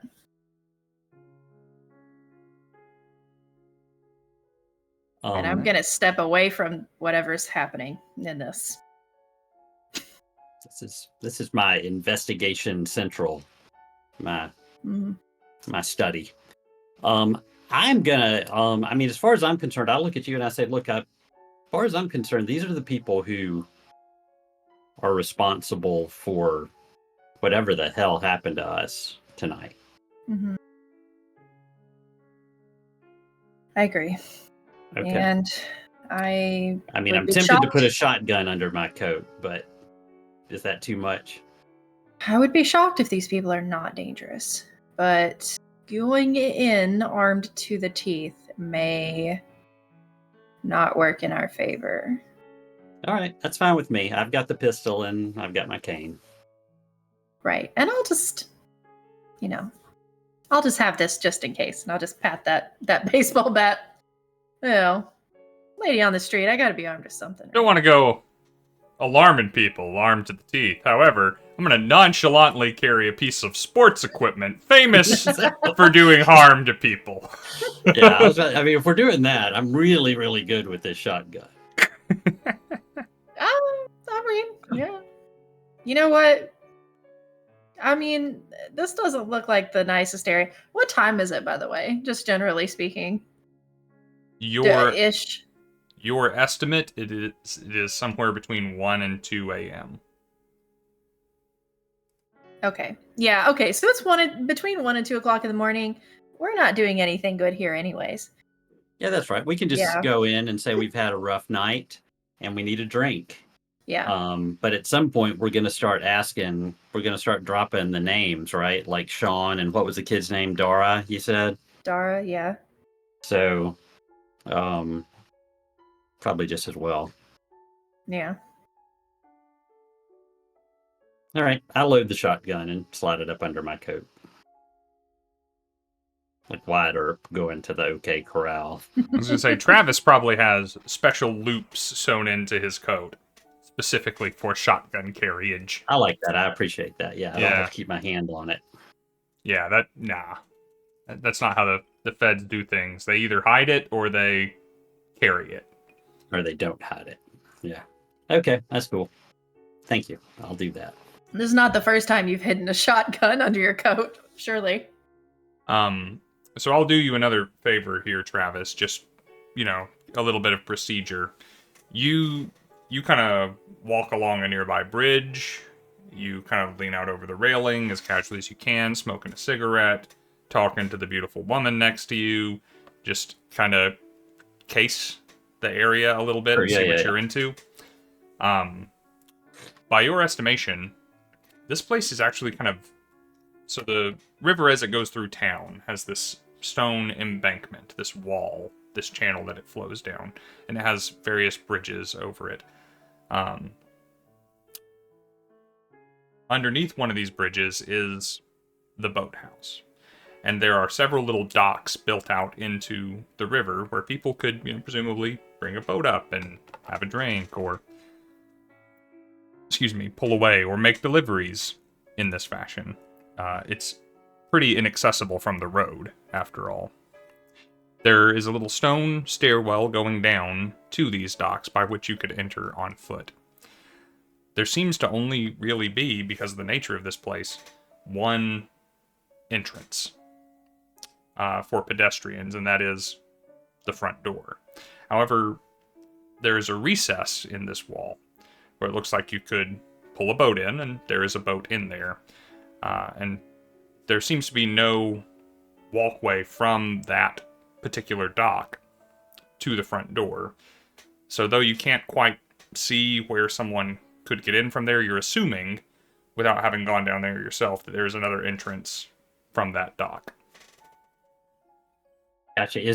So right, all Mike can think of now is I want to have a boat chase. But are there any other structures on that stretch of dock, or is it you go down the stairs and there's the boathouse and there's nothing else? Like, is there a warehouse next to it, or you see what I'm saying? There's other things on the street level, but nothing down there. Yeah, that's what I was asking. Okay. You're actually, as you're kind of so if you're going around, down there, that's where you're going, is my point. Yes. It also appears that there might be a similar space on the other side of the bridge, just for the point of, for the sake of argument. So this was never constructed as a bar. It was constructed as something else and then repurposed. Right. It's probably, less of I just assume, it's less of a bar for the public and more of a clubhouse for the O'Malleys to conduct their nefarious deeds and, launder money or something. It certainly doesn't look like an inviting establishment. Right. How do you want to do this, Hannah? You want to watch it a minute? You want to walk in the front door? You want to maybe go in that back door? Well, I'm not sneaky. I'm just go ahead and admit it. I could go in the front door and you could go around back. That might be the way to do it. I am sneaky with a capital S. So I would probably be best suited to trying something like that. So we could do that. And it'll make Rob happy if we split up. Yeah, it certainly would. Considering it's between 1, 2 a.m. and it's a bar, it's probably still got patrons inside, if I'd guess. Well, I bet it's still got O'Malley's inside, regardless. Oh, yeah. Right. So what's the story when somebody comes walking up to you? What are you doing here? What's the response? Good question. I hadn't thought that far ahead yet. What's your story? Well, before you answer, yep. Maybe this already happened and I just missed it. Did we roll to see how much sanity Hannah got back from your successful roll? How much was it? Just one. Got one. Just one? One. Maybe that's why I missed it. It was such an insignificant amount. Appreciate All right. that. Yeah. But just wanted to check. I didn't want to not do it. The maximum was 3, just to be clear. So that's as good as it gets. Talking to Travis, you get a D3. Gotcha. In the grand scheme of things, that's pretty good. Again, they were trying to improve it over the core game. They were trying to improve all of those kind of mechanics, and that is an enormous improvement over the core game. Yeah. Being able to give somebody a sanity point in 5 minutes is crazy. No pun intended. I like that. So I can do one of two things. I can play the cop card, and I can go in there and say, I'm looking for a kid named Dara. He needs to be questioned about an incident this evening. And then let's just see what shakes out of the hornet's nest. Or I can go in there. We could do the Loki and Thor, and I could say we could do the help him, he's hurt. And I carry you in there as though you were injured. And then we can case the place. It would help if you actually sell it if you actually injured her before you did the thing. Just saying. Good thinking. I punch her in the face. I completely sucker punch her right in the nose. Don't do that. I will hit you with this bat so fast. You would not. You would beat the crap out. I've seen your character sheet. You would beat the shit out of me. It's true. Um, I'm not sure how we would explain that we were coming here for help, of all places. Well, I can go in there and I can throw you over my shoulder and yell, "This whore has been shot," or something, and they believe that. I don't think she has a shirt yet. So I keep saying I have a coat. For what it's worth. It has buttons. There were 2 blankets in the trunk if you needed one. Coats this buttoned whore up wearing a too, blanket that's has been shot. Fortunately, the baseball bat took most of the. This Afghan-clad strumpet has been wounded.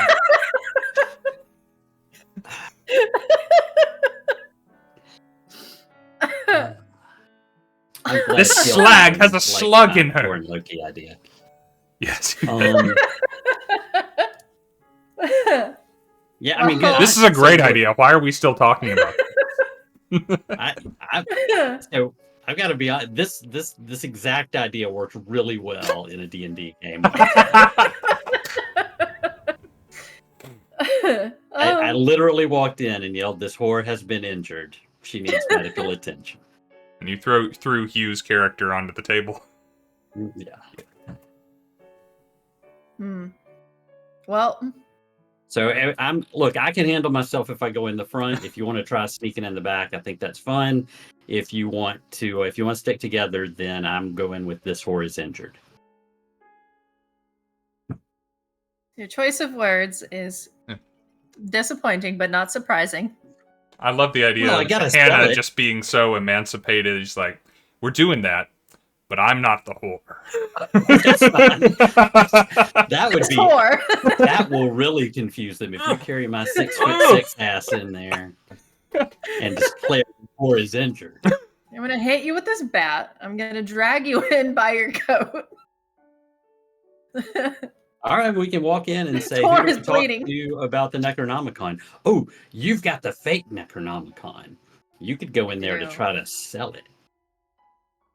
Heard somebody was looking for this, and I'm your bodyguard. That is a good idea. I didn't think about that. I'm not sure it's a good idea, but I'm positive it is an idea. It's an idea. Okay, I want to do all of these things. Can we try them all out? Yeah, I feel like if this was a movie, we could have a director's cut of. Right, just like a little flash of this, and it's like, and then a flash of this. Yeah, like the end but of we Clue. could. Yeah. Yes, end of Clue. Adventure book. We've left the chat behind. We're just going. Right, we're just getting really deep into the reference well. Yeah, I mean, Katie, I want you to decide which of these we do because I am totally down for any of them. I'm great at deciding things. You know what? I'm gonna bring the book in with me. Okay. Is it small enough to like be in a coat? I'm for some reason I'm picturing it being like a massive display piece. Is it small-ish? Like book sized, I have so if you imagine that, it is thicker than that by a good margin. Maybe not quite as tall and wide, but if you imagine like the old Katie, did you ever have an encyclopedia set? No. Okay. I'm not a nerd. Cool. Yeah. Well, you weren't a wealthy nerd in the 80s and 90s is really what that's more accurate, yeah. So imagine like something as thick as the Oxford English Dictionary and slightly taller, wider. Okay. I have the Necronomicon here, I think. It's not something that you can subtly like hide carry under a coat. It's going to look like you have a really weird tumor. Or are quite pregnant with something square. But otherwise, I mean, you can carry it easily on your person. Very, not unlike that, but of course, not as slick. Yeah. Right. Okay. Well, listen, I'm going to leave the book in the car, but I have been reading it this whole time. Okay.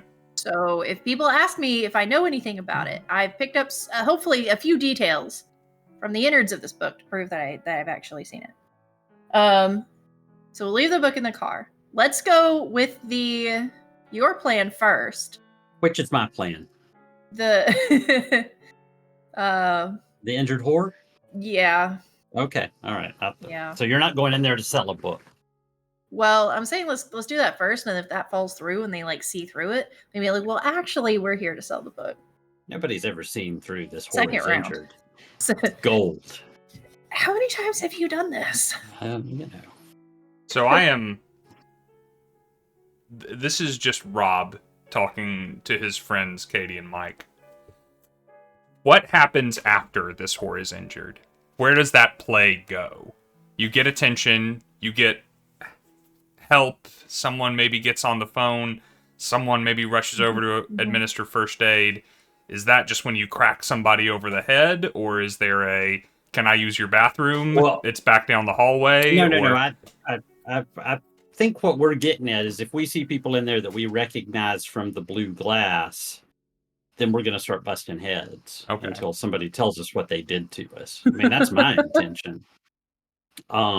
If you want to go in more subtle, I really do think going in there and saying, hey, we're looking for a buyer for something special. Mm-hmm. And we heard that there was somebody in here, and I just play the role of the bodyguard because fast talk is not what I do. Hopefully it is what you do. Yeah, I'm pretty good at it. It seemed like you'd be good at it. So, yeah. I mean, to me, that's probably a better plan for buying time. And it also explains why we're armed to the teeth. Mm-hmm. But I mean, again, at some point, I'm going to see the zit-faced redhead, and I'm going to start just demanding answers and hurting people. Right. It's probably best that we don't start with hurting people, just in case. Well, if there's 20 of them, we won't. Yeah. People do tend to hurt back occasionally. We're heroes. We're not worried about it. Yeah, okay.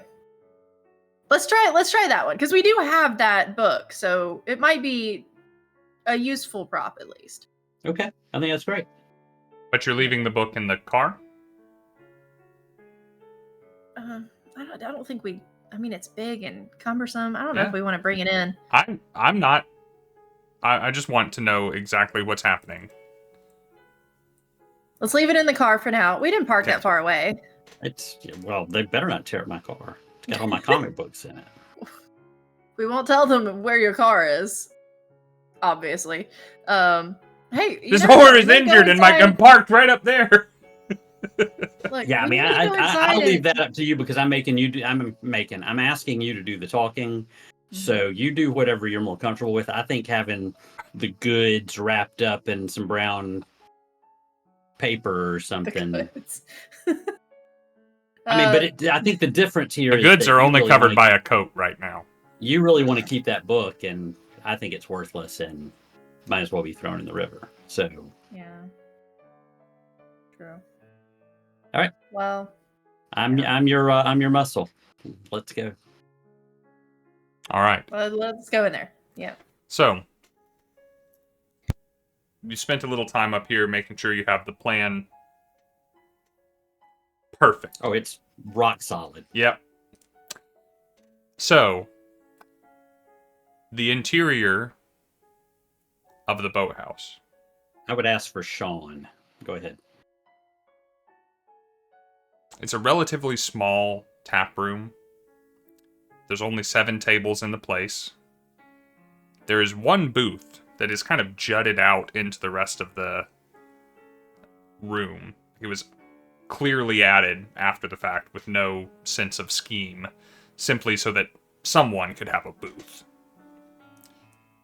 A small bar. Very little in the way of spirits. Plenty in the way of beer. A door going back to storage or goodness knows what. No other exits. 2 windows facing the water. Most of the chairs are turned up onto the tables at this time, with only one still being on the floor, as a young man has his boots kicked up on top of it. He has a pocket knife in his hand and is whittling on a small piece of wood. Seems to be making a wooden affectation of the Madonna. Behind the bar, a red-haired woman in her late 30s is wiping things down, seeming to shut the place down. While another younger figure, clad in overalls and a cap, is slumped forward over the bar, clearly deep in his cups. The only other figure in the room is a gentleman with a broom that he is pushing around the floor while keeping a lit cigarette delicately balanced between 2 of his fingers and the propelling hand.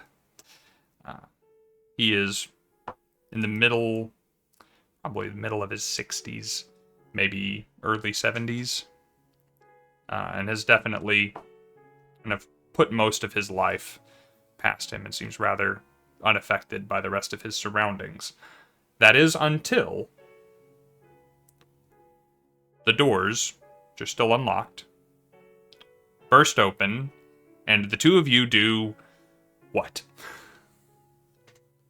So we didn't burst in. If you're saying we're the bursters.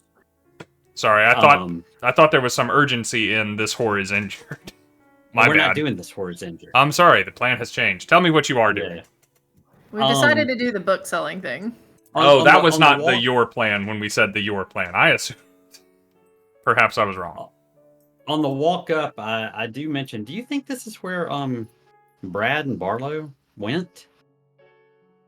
I think that it's definitely in the same vicinity. I don't know if it was this building. I imagine we would see several unconscious redheaded people if it were the same building. Yeah, place isn't on fire, so probably they didn't come here. Yeah. Okay, so we don't burst in. We walk in, and I hold the door for Hannah, and I make eye contact with the woman behind the bar, who I assume looks up, and I say, "Too late to get a drink?" She kind of leans around as if being half a foot to the right gives her a better impression of you. Yeah, I had to duck to come in, probably. Yeah. She looks up a little bit. Says... She pauses for a little longer than you think normal. For saying...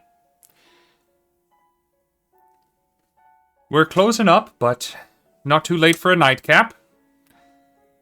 Your money's good here. Come on up. Just the one, though. I appreciate it, ma'am.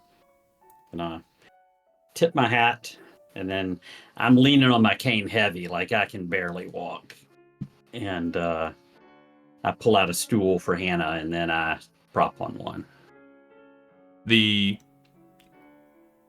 fellow with the cap and overalls does not budge. Lets out a slight moan by some token of acknowledgement that something has changed in his environment. But is still face down at the bar. And the woman says, "Don't mind him, had a bit of a rough evening. And how about yourselves? What to drink then?" I say, we've had a rough evening too, and I pull out a 20, which I know is a lot. Yeah. And I lay it on the bar, and I say, if you can give us a beer and a shot each, that would be great. She kind of looks down at it and up at you, and then kind of looks to the fella with the broom who's behind you both at this point. Don't see whatever he does, but after checking with him, it seems, says, "Drop's been made for the night. Not gonna have change for that." I said I wasn't expecting any. Well, pay like that and we'll stay open for you. She turns around and says, so you want a pint of bitter or the house? Whatever you recommend. She will produce 2 pints of bitter, a pale ale, and present them to you, and then take some freshly polished shot glasses down and reaches for what else but an Irish whiskey. Says,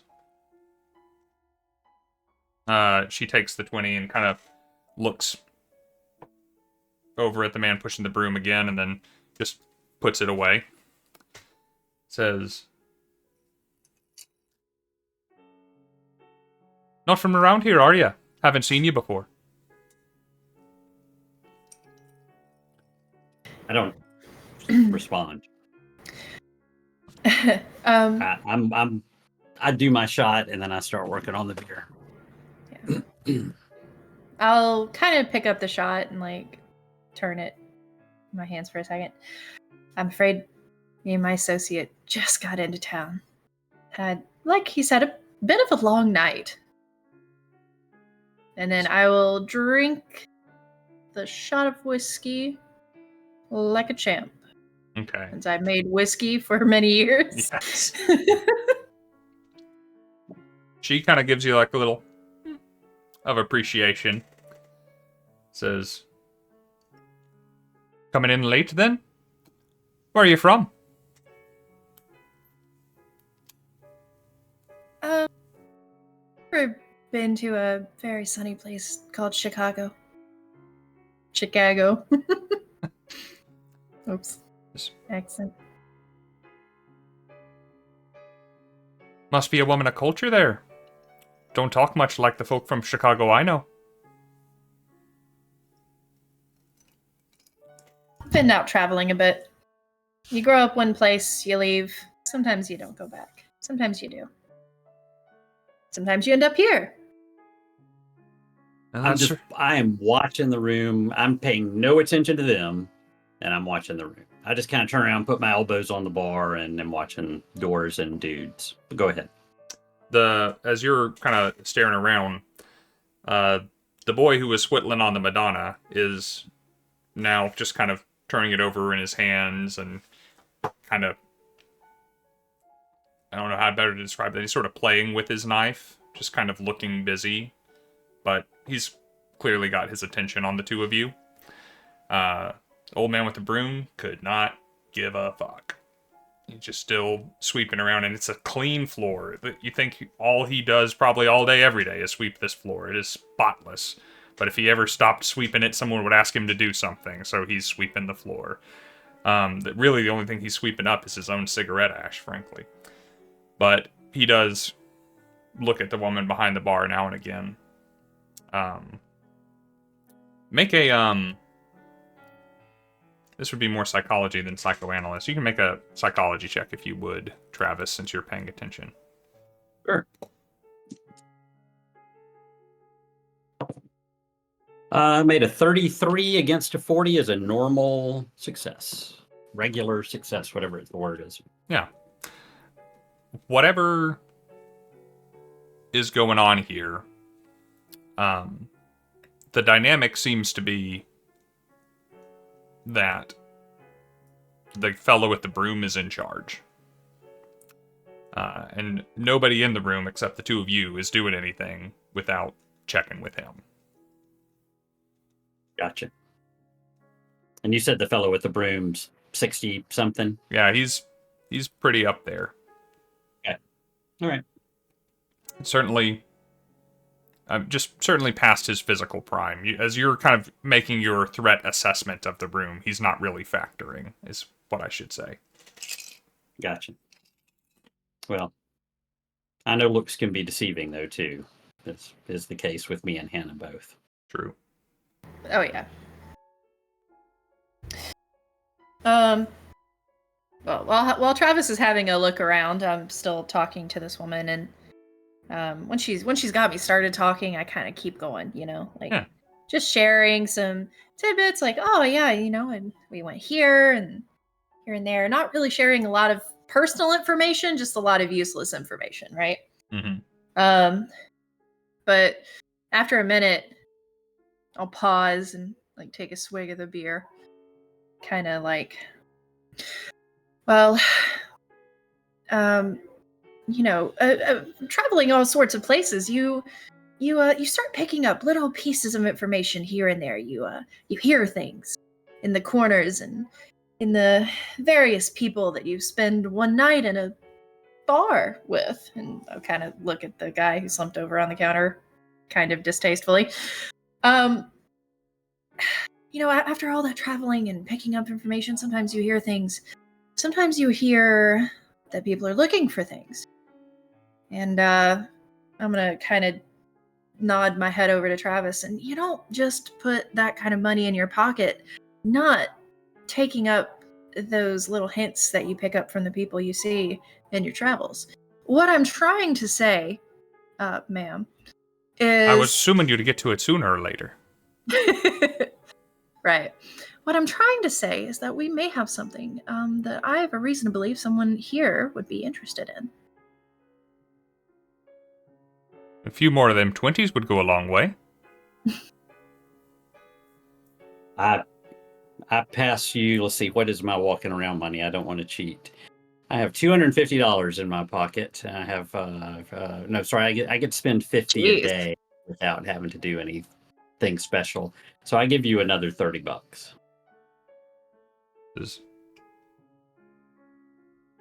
Wasn't asking for it, but won't turn it down neither. I tap my shot glass. Yeah, I say if it's all the same. Yeah, she'll fill you both up. Says. All right, so who opened their gob?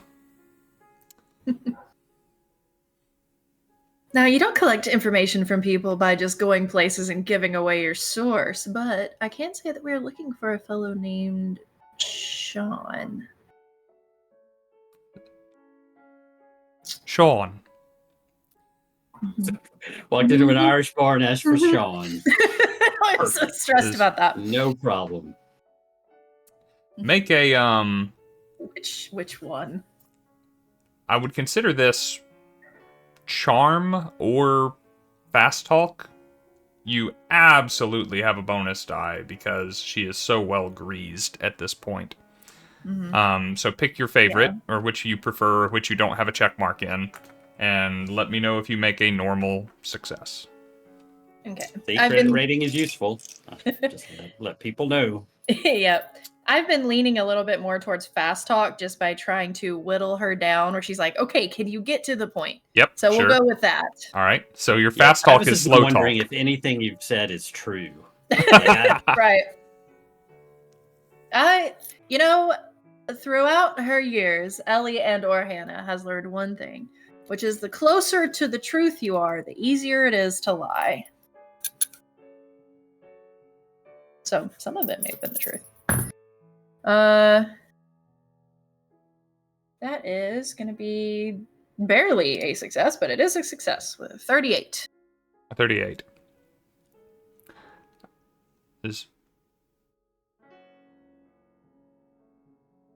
Well, we'll narrow it down from all the various Seans that happen to come across the boathouse now and again and get down to brass tacks, as it's late, and I'd like to be in bed before very long. It'd be Sean O'Malley, then, that you're looking for. Yes. He is a preferred customer here, as you might imagine. The Murphys and the O'Malleys go way back, as it happens, and quite recently as well. What is it you've got for Sean? Well, I clear my throat. That's all I do. Just clear my throat. Actually, I clear my throat. She fills your whiskey up again, because clearly you need to wet something. Obviously, because I'm terrible at innuendo. I'm not. I know you're waiting on her to answer that, but when that question gets asked, I stand up and I walk over to the guy sweeping, and And I have a cigarette. I say, "Have you got a light, sir?" He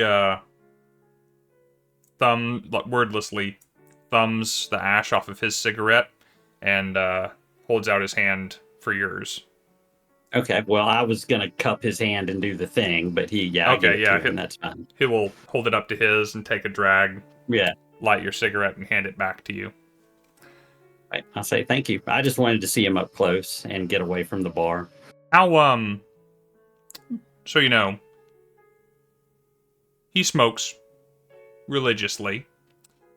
How nice are your cigarettes? Are you fairly pedestrian when it comes to your smokables, or do you have I taste? go out of my way. Just like when you asked what I was wearing to the party.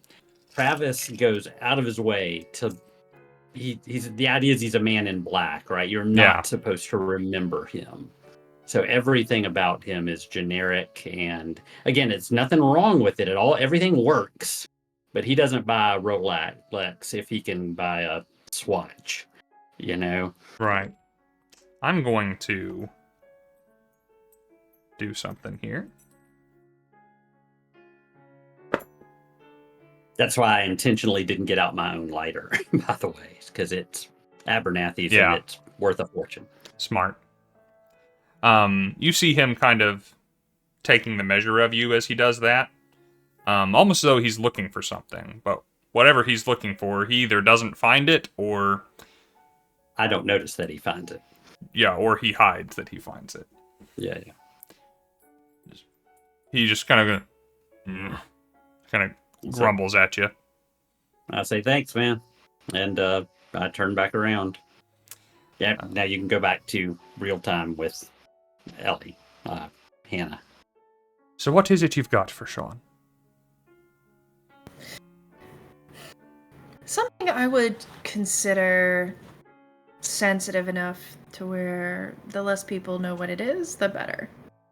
I'm hoping you can just trust that it's something I know he's going to be interested in. That being the case, I could arrange a meeting for you if you like. You going to be in town long? We'll probably be around for a little while.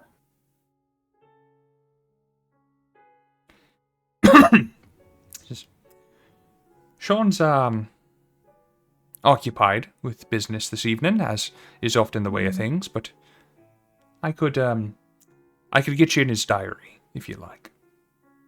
I just abruptly haven't been speaking to this woman. I say, is he here? Because I'm psychologying her. I don't care what she says. I'm watching her eyes to see if she looks at a particular door, that kind of thing. Go ahead and do the thing. Make your roll. I would consider this fairly... She's a bartender. She's the bartender, and she's in this position for a reason. I would consider this a hard roll. Okay. That is a 32-point failure. Now you got a free 10 up here, plus whatever you have on your character sheet. Or you could just push it. What happens if I push it? If you push it, and this abrupt eagerness is going to destroy the facade that you guys are cool. My goal was to startle her, and I was going for a bonus die there, just so you know why I was abrupt about it. But anyway, go ahead. No, sorry I didn't give you the bonus die. Instead, I just made it hard. Fine. But yeah, it's either you're going to push it and it's going to work, and it's going to startle her into realizing whatever you want to, whatever you're hoping for, or it's going to spook her. This abrupt eagerness. Yep. Of Sean's whereabouts. All right. Ooh. Now remember, no luck on a push roll. He has to come by this honest. No luck on a push roll. Here we go. A 30 even against a 40.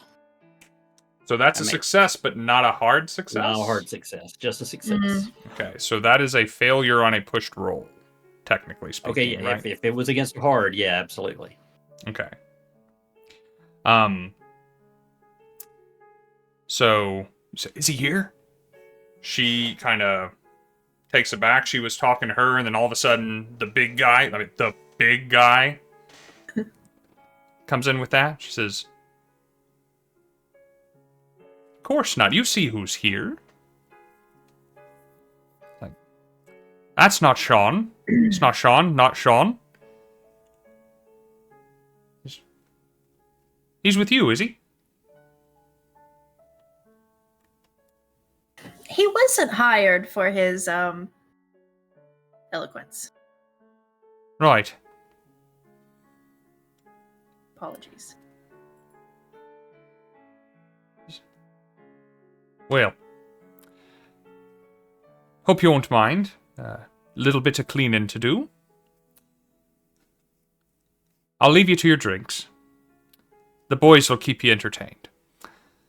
And she will make her way towards the back door and throw a bar towel over her shoulder as she does. How close is the guy who's laying on the bar to us? Hannah could reach over and grab him by the collar if she wanted. Okay. So close enough to hear him. It is a small bar. Yeah. I go back to drinking my beer. I loud enough for anybody who's listening to hear it. I say, sorry about that.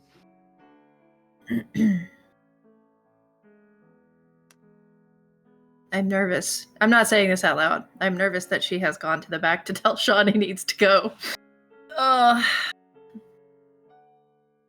You don't say that out loud, though, right? No. Okay. That is just Katie musing. I do. So I'm going to kind of look at Travis and take a very long swig of the beer to get it almost done. And kind of look back at the open room and say, I could go for a smoke, but I would hate to sully this man's very meticulously clean floors. Maybe we should go outside. Say sure. I don't bother finishing my beer and say, let's go. And I let you go in front of me. All right. As you two stand up and start walking towards the door, you hear the scraping of wood on stone. You look back, and the boy who has been whittling has scooched his chair back and is stretching. Puts his hands in his pockets. Not sure where the knife went. And he kind of walks around the table like he's going to go outside as well. Sounds good. Okay. You're walking out, He gives you right? a smile. Yeah. I nod at him, leaning on my cane heavy. And we get outside, right? I'm waiting. I was waiting on you. Yeah, Tim, yeah. but I'm yeah, headed okay, we get to- outside. yeah. All right, once we're beyond the door, I say, you want to watch the place a while? As you answer, or as you prepare to answer, the Whitland boy walks out behind you and shuts the door. Walks to the edge of the dock. Adjusts his trousers and starts bleeding the lizard into the Miskatonic. Classic. Lovely. That's nice. Yeah. He looks over his shoulder and smiles at you again. I say, I think you're supposed to go talk to him while he's holding his penis. Well, wouldn't be the first time. Does he look like he wants to talk to one of us, or is he just He he's obviously keeping an wants to eye talk on to us? one of us. I have proven I'm no good at talking to people. You can roll your psychology if you want to get a read on the kid. Yeah, sorry, I still haven't actually made one. So can I confirm that I'm right? If you want, or sure. That I'm wrong, yeah. That's not a roll I've managed to make. Still didn't make it.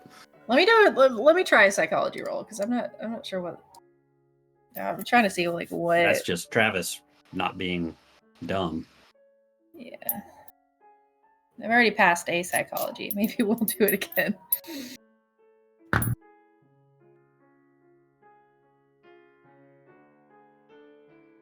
No? Don't want to push it or spend luck? So, if I rolled a 100 on this check, does that mean anything? Yeah, you have to tell him when you roll a critical fumble. Yeah.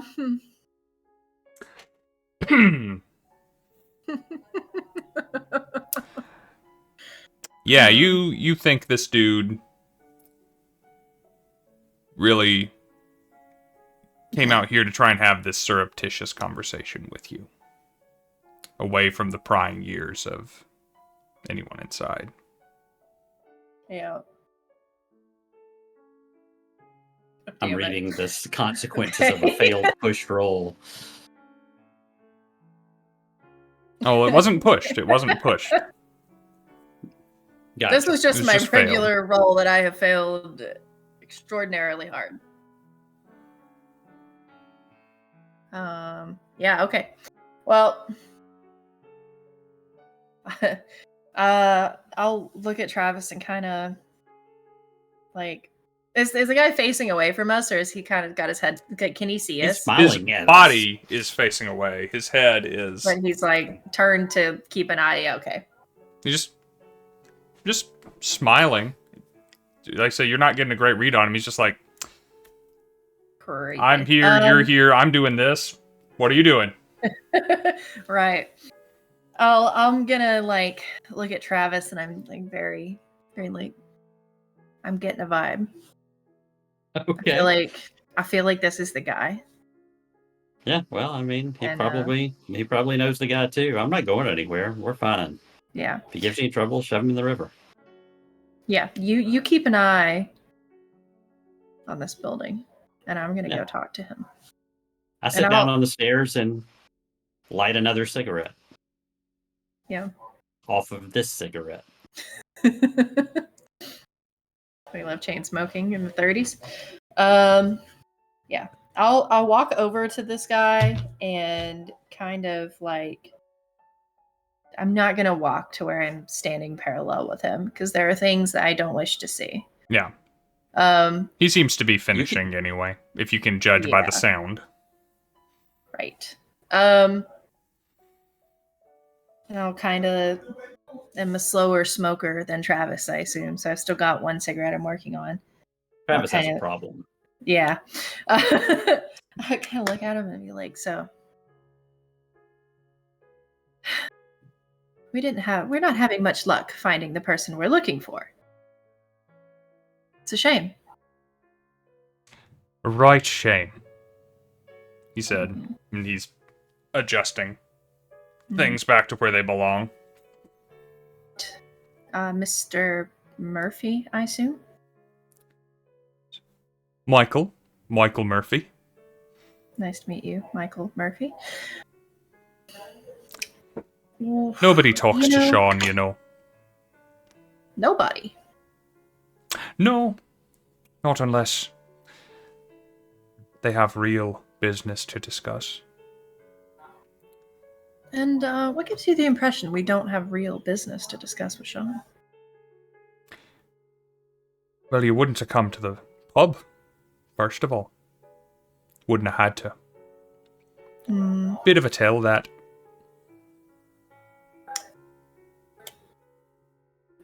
Folks know better not than to come here, you know. It's turf. Turf? Aye. It's all too easy for folks to come down here and ask the wrong sorts of questions and just wind up in the river. The river you're standing next to. The very one. That was excellent.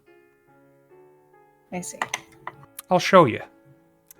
And out of his pocket, comes the knife he was holding. And he goes to thrust it into your ribs. I saw that coming. In Call of Cthulhu, you don't normally roll for initiative. In Pulp Cthulhu, you don't either. I purposed at the beginning of this game that we would add a little randomness to it, because the person with the low dex is always going to go last in initiative, and there's no thrill in that. So we are going to roll for initiative. What we're going to do is we're all going to roll our dexterity numbers. One for Michael Murphy. Doesn't mind if you know his name if you're about to be in the river. Fair. And for you guys, and your level of success will determine your initiative order. And in the case of a tie, your dexterity number will win out. The higher, the better. I think that's an actual optional rule. It is indeed, and that is an option that we are taking. Yes, sorry. I didn't mean to think that I was incredibly original in coming up with this on my own. I'm letting everyone know that it is an optional rule that we are, in this case, using. Now might be a good time to make sure that you are aware that I cannot be surprised. You cannot be surprised. Literally. That is good. That's why you don't have a knife in your ribs already. Yes, cannot be surprised in combats. You have the Cthulhu equivalent of the alert feat, right? What talent is it? It's literally called the alert talent. Awesome. I also have shadow, so I have less difficulty in stealth, and I get a bonus die. It's interesting. I definitely don't want to overrule your talent, but you also couldn't get a read on him to find out that he was out here to stab you. So we'll just do this as normal. It's negating a consequence for a mega failure on my psychology roll is what I'm feeling like. I've got the combat flow chart up if you need it, by the way. But okay. All right. I will let you know Michael handily got a hard success for his initiative. How did we do? I rolled a 7, so I have an extreme success. An extreme success. Awesome. And I failed. All right. So the initiative order will be Hana, Michael, Travis. And if you're going through the flow chart, I should still be potentially surprised, right? Like, because I've just been failing rolls over and over, so I wouldn't skip over the surprise step. That is fair. I'm always perpetually prepared for these things. My books are downstairs. So for the surprise step, it's just you don't act or you don't take an action. How does it work in Cthulhu? So let's see. It goes first, blah, blah, blah. Surprise attack. Allow skill rolls as the target to anticipate the attack. Yes, no. Resolve. Basically, they should have a round that doesn't include me. Okay. Does that make sense? Yep. And in a normal situation, he would go first because she's surprised. She would basically... And he would have a bonus die and all kinds of stuff, but she's impossible to surprise. So they're just all going to get around. I would just say they just get around without me in it. Okay, fair enough. So they're going to go, and then they're going to go, and then I'll go because I'm so caught off guard. Fair enough. All right. Hana, you have the opportunity to do something. It's been a minute since we've been in a Cthulhu combat. So as a refresher, you get to decide whatever you want to do with your turn. In fact, you can do multiple things on your turn. You will just be progressively worse at each thing you attempt. You get multiple actions per turn, but you have penalty dice on every action the more that you attempt. You can produce a weapon, you can fire the weapon, you can try and shove or knock down or make a skill check or any number of things. It's very freeform compared to D&D, which we're all used to, or Pathfinder, which we've all played. The caveat is Michael is going to have a chance to respond to all of these things. If you try and shove him, he might try and stab you instead of getting shoved. He doesn't have to simply defend himself, and the same goes for you. You can dodge, fight back, or otherwise resist anything that's done to you in the moment on someone else's turn. So Hana sees Michael produce a knife while they're both at the edge of the dock here. How does she respond? I'm going to throw in just because I don't think you'll do it, but it's one of the options he didn't mention. One of the things you can do is flee. And if you say you flee, and you're out of the combat. But you're out of the combat. Right. Yeah, I'm not gonna do that this time. So in my mind, the way we're standing is there's a river, there is him in between me and that river. Right? Like he's turned around to face me. Kind of. So I've still got this bat in my hands. I'm gonna try and crack him up the side of the head hard enough to push him back into this river. Okay. So I'm assuming you don't have a skill called Bat. So this is probably going to No. be your brawl skill, I would imagine. That's the reason I have it, is because it goes off a brawl. All right. Okay. So you're going to roll your brawl. He is going to roll to... He's not going to try and defend himself in this moment. He is going to try and stab you instead. Understandable. So you need to roll, and you need to achieve a higher level of success than him. Or actually, for fighting back, he needs to roll a higher level of success than you to stop what you're doing and stab you instead. Is that correct? Okay. On a fight back, the highest level of success wins. Yeah. If it's a draw, the initiator wins. If they both fail, then they manage to miss each other. Yeah. Okay.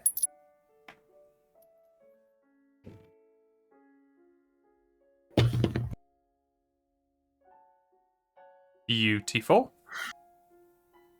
All right. I can't think of a... We've already had someone go ahead and buy it for me. But I rolled not that great. But I have 50 points of luck right here. So I'm going to burn them all right now. Boop. Which I need to... Oh, I don't have my calculator for what a extreme success for him is. It's just that divided by 5. Divided by 5. Oh, sorry, an extreme... No, yeah, an extreme success is whatever his skill rank is divided by 5. Round down. Awesome. Then that is an extreme success. An 11 under 13 by spending 50 luck to do it. I rolled a 61. So you have to get an extreme success. You'll hit him and he'll miss you. But you may have to spend a fuck ton of luck to do it. Yeah, getting stabbed does not sound like my ideal situation right now. Looks like Rob has been replenished already. Yeah, Holdren! I haven't actually set a limit on how many times they can buy this for me like I have for you guys. I need to adjust that, though. I won't take them all night. There'll be a limit in place next week. What'd you roll? Thank you, buddy. Well, I rolled a 19. That's easy. Which is pretty low, but is only a regular success for me. It will take 14 luck to make that an extreme success. Oh, that's a no-brainer, man. Which seems like a small price for not being stabbed. Like I said, if everything goes wrong at the beginning of the next game, you'll get 11 luck. Yeah. I think that's what's gonna have to happen here. Plus, you've got 10 over your head. You do. You have 10 up here. So I would at least get those 10. Do they stack? Like you can do both? You can spend your own luck on top of it, yeah. Oh, okay. I thought it was like one or the other. Okay. No, but you got to spend all 10 luck at once. If you spend one of that luck, all 10 are gone. Yeah, we'll take that 10. Okay. Plus another 4, which will push it to an extreme success. Okay. There you go. You made Rob waste his. That's perfect. Wonderful. All right. So you are coming in with this bat. What's the damage on your bat? It's just 1d3 plus your strength bonus. Your damage bonus, which I think at your build is none? What's not just from... 1. It's 1. Yeah. Your build is 1 or your damage bonus is 1? My build is 1. My damage bonus is plus 1d4. Okay, there we go. My strength is unusually high. All right, so roll your damage. Let's see what happens to Michael here. I think the bat does more damage than a regular. I think you're just saying, you're looking at your brawl thinking it's your fist. I think you actually do more damage. I'm sorry, I'm running multiple rule books here. Weapons table. Yeah, I was just looking at brawl. Yeah, so I realized that when you said it, I'm like, wait a second, that's not right.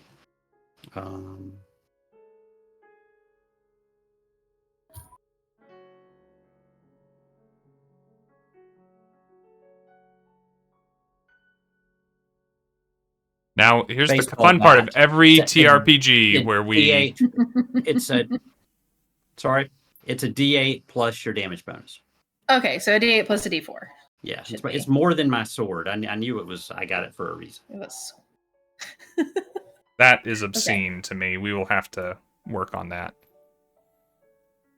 Not that the bat is too high, that the bat is the same as the sword. We need to work on that. Most of the swords do a lot of damage. It's the one you hide in a cane that doesn't, and I had to go for flavor. It's kinda, yeah. Okay. I have a flavor sword. Unless you say my cane is way bigger because I'm huge. Well, remind me to have that conversation later. Okay, so that's a 4 and a 2, so a total of 6 damage. 6 damage. That is not a small amount to a Michael Murphy. No, yeah. Think about if Ellie had just taken 6. Yeah. She So had you like guys, 9 or 8. you guys are pulp heroes. Yeah. There are bad pulp heroes, pulp villains out there in the world. Michael Murphy does not have the fortune of being one. He is a kid with a pocket knife. Just realized I never bothered to first aid myself from the damage I took earlier. So, If it matters, my goal was not to kill him instantly with a hit to the head with a bat. That's good, because you did not. Okay. Just wanted to knock him a little silly and then put him in the water, you know? Well, you have wrung him, for sure. It wasn't a combat maneuver. You didn't push him into the water. But you have done damage to him. You have clocked him in the head and basically halfway killed this man. That said, he is now slightly inebriated, injured, and angry. And he is going to continue to do what he had a mind to do. And he is going to try and put a dagger in your ribs. Seeing as it is his turn. Yeah. So you now have the option. Would you prefer to dodge or fight back? You can also maneuver back. Yeah, you can try and disarm him, you can judo him into the river or something if you want to. Yeah, so fighting back doesn't necessarily mean doing damage. Right. Yeah, I'm not necessarily looking to do more damage, but like in the motion where he's trying to stab me, if I can like grab his arm and like use that momentum to kind of put him off balance and push him into the water is what I'm hoping to try and do. Sure. All right. So you are going to be away. Yeah. So you're going to be fighting back. So now you need to achieve a higher level of success than him to be able to be successful. And Rob has 50-something luck points again. Yeah, it's no big deal. Maybe I should just dodge. It's up to you. Dodging is a lot more likely to succeed. Wait, so what am I rolling here? Like, what skill am I using for this maneuver? It'll be your brawl again. It's brawl again? Mm-hmm. So is anything in combat I do going to be a brawl check? Until you make it something else. Until you draw a gun. Until you grab a sword. Until you try and dodge. Yeah. If you are fighting in melee, it is brawl unless you have something that is more applicable. Even a dagger is brawl, that kind of stuff. So. Okay. I wasn't sure. He's brawling against you right now. Right. Okay. I wasn't sure if just like actively trying to push someone would be more like I'm thinking D&D minded. Like that would be more of a strength check than it would like a brawl. Nah, this is taking into account your whole physicality, your whole combat sense. Okay. If you dodge, your threshold for success is 1 lower. Right. So basically in the event of a tie, you would win as opposed to he would win if you're dodging. And dodge would use the actual dodge skill. Yes. That is correct. Okay, because my brawl is not that great, to be quite honest with you. Well, I was hoping that the push would not be just a brawl check. Nope. Sorry. Can I dodge instead? Whatever you want to do. Is it too late? Okay, I'm gonna dodge instead. Okay. Because I don't think I'm gonna win against his roll and your 50-something luck points. Let's do. Well, you still might not win against his roll and my 50-something luck points. True, but I have a much better chance now. Well, and you've got 80 luck on the shelf, so you can make sure you dodge. Yeah. How'd you do? I didn't roll yet. Hold on.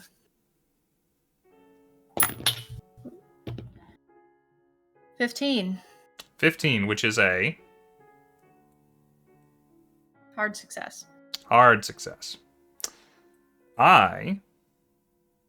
Before I spend any luck, rolled a 99. So he fails. He is good enough at fighting that he does not fumble on a 99, but he fails and fails so badly that luck doesn't get involved in it. So he swings wildly at you, his head spinning from the clock that you just gave him, and you handily jump out of the way as that knife comes in and just puts a cut in your borrowed coat. And since we are skipping Mr. Cole for the moment, we are back. Yeah, I'm over there lighting my cigarette. And I go, Hannah. crap. And we'll be back to Hannah. Okay. Jeez. You see the blood starting to run down from his hairline into his face. Yeah. One of his eyes is like looking over there now instead of straight ahead. Oh no. Oh, man. Well, Yeah. You know, he was going to be a dentist, but he'll never pass those exams now. right. Dang, I feel kind of bad about this. Well, not about that. I feel bad If about it helps, he's probably 21, 22. He had his whole life ahead of him. Well, I'm still not feeling like my chances of wrestling him into this river are very good. And He seems to be... You would expect him to be better at this than you on a good day. right. It's just apparently a bad day. Right. In the movement of dodging, have I stepped away? Like, am I further away from this guy? Yeah. You know? Okay. I'm gonna widen that gap just a little bit. Okay. I don't know if there's like attacks of opportunity in Call of Cthulhu or not. Gonna widen that gap, kind of step back towards where Travis is. Mm-hmm. Who is much larger and assumedly better at this part of the fighting thing than I am. Gonna kind of swing the bat a little bit in kind of like a threatening manner, and I'm just gonna say, doesn't have to be this way, Michael.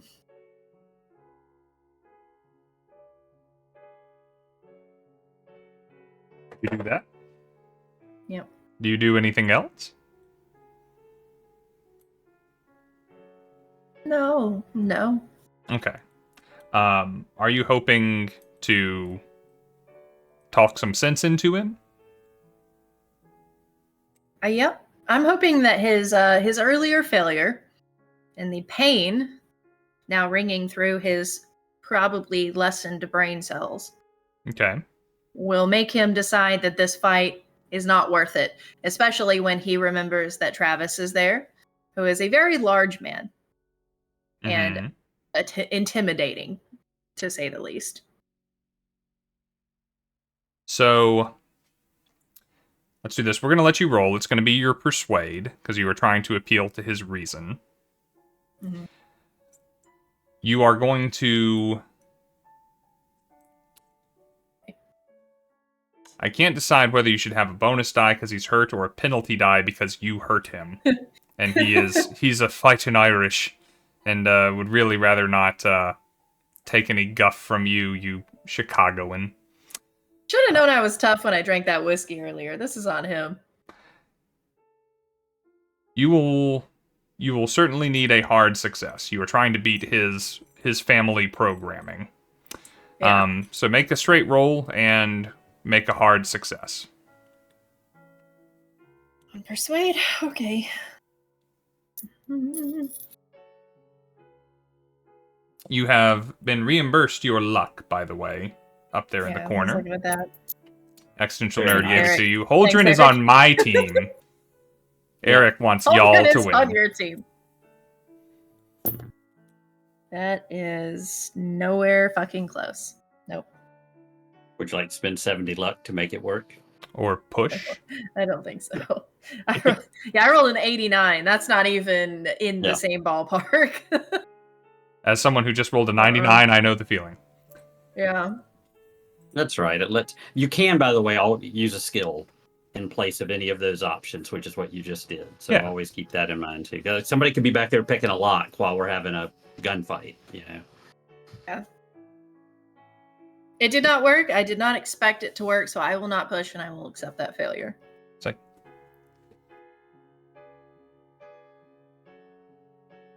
Michael holds his head and kind of menaces with the knife in between the two of you, kind of keeping this separation that you have given him for his own benefit. Says, "Oh, it doesn't have to be this way, but it's damn sure gonna be. Now you've fucked with the O'Malleys."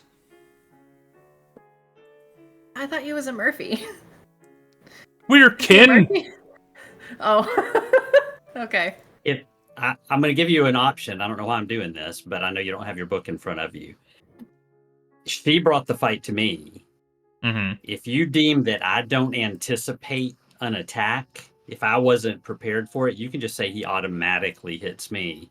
You can also give him a bonus die if he wants to swing at me. If you deem me still surprised, you can just rule that he can stab the shit out of me. Or you can give him a bonus draw. Just letting you know. Surprise is a cool thing, and I wanted it to be useful for her to not, have to deal with it. Yeah. I think that having a concussion and blood in his eyes should give him the opposite of a bonus die. Just in my opinion. So much harder to stab somebody. It's gonna work weirdly well for what he's about to do. Which, having said that to you, says, "If you know what's good for you, you'll leave town tonight. Because come morning, the O'Malleys will be on ya." And he darts towards the closed door to the boathouse. Oh, shit. I forgot there were more people in there.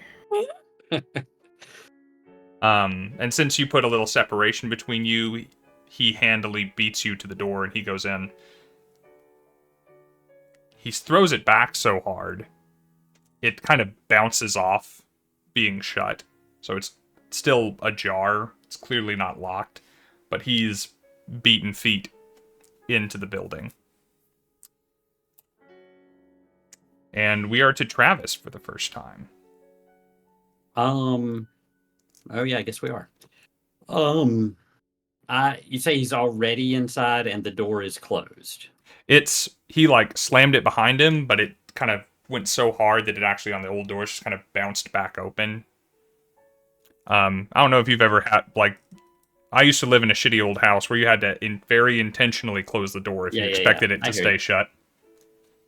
All right, well, while it's bouncing open, I'm going to, with a speed that no one here has seen, except Hannah, I'm going to move through the door, just shoulder it open, assuming he's going to be in front of me, and I'm going to tackle him. Okay. You are correct about all those things. Okay.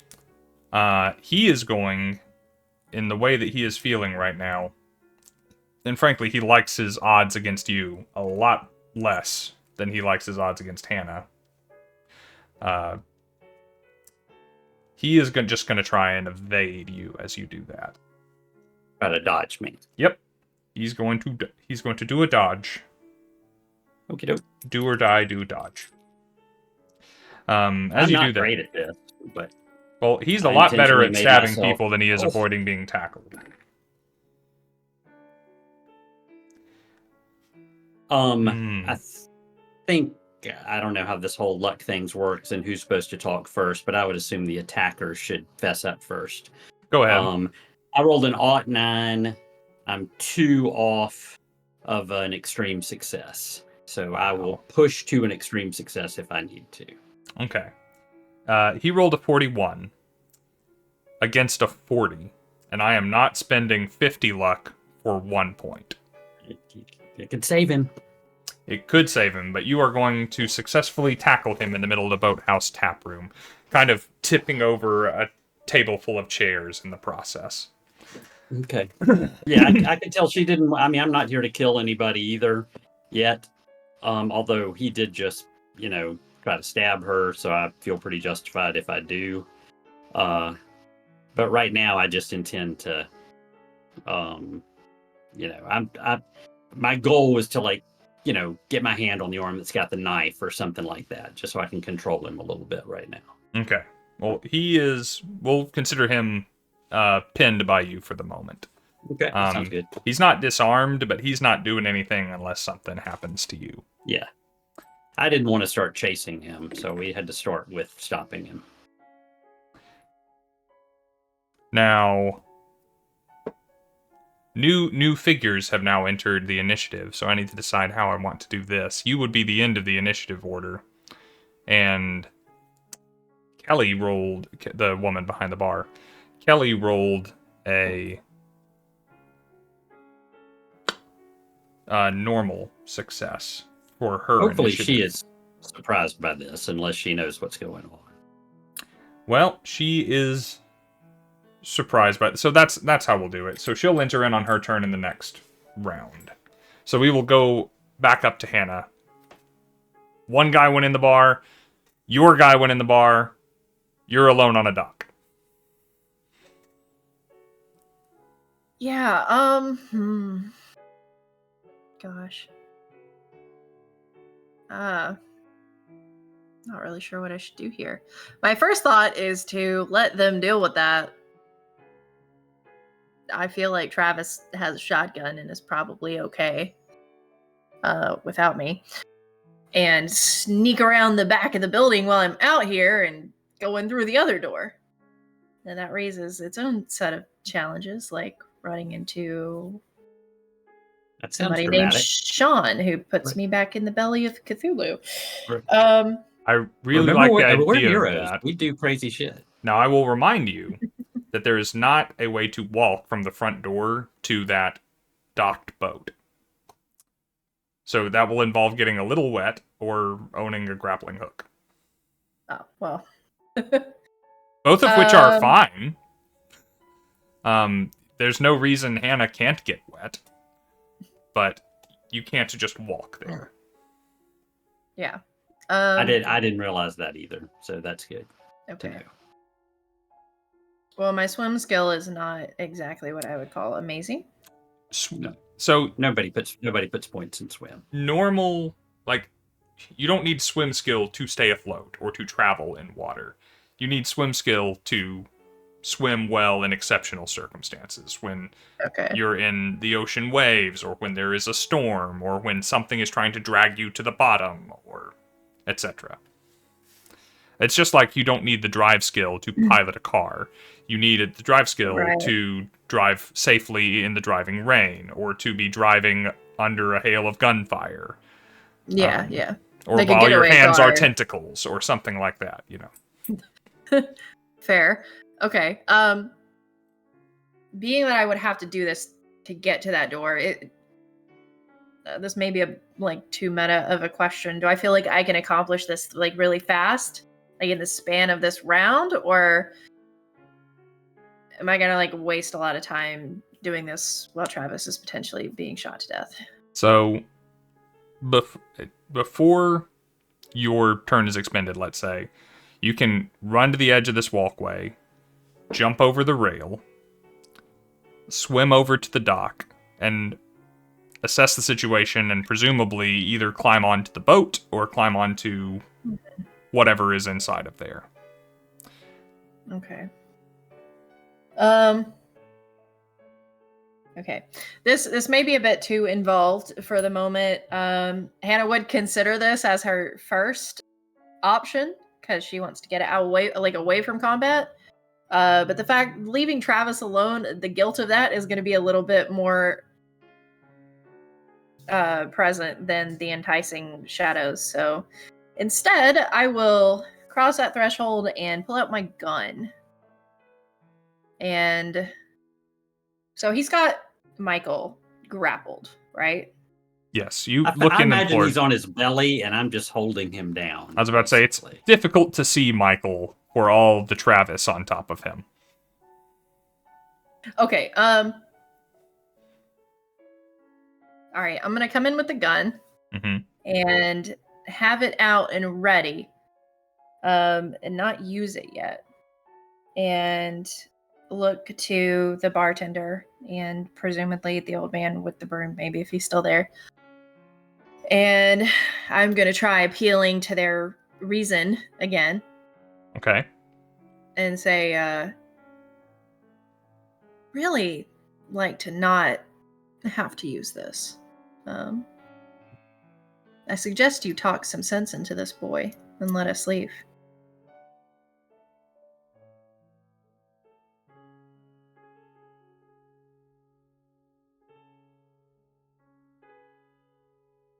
All right. So,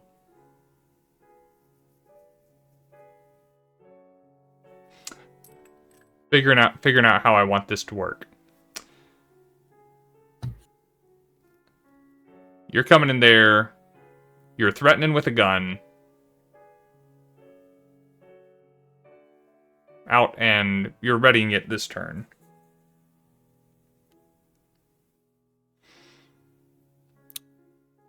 Kelly's overprotective Irish instincts and her younger brother on the floor. The nice, decade and a half of training as the front person for the Irish mob. Versus her actually wanting to protect her brother and not wanting a gun to be used on him.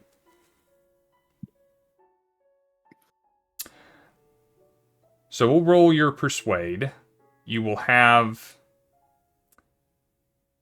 a penalty die for having threatened her brother, but you will only need a normal success.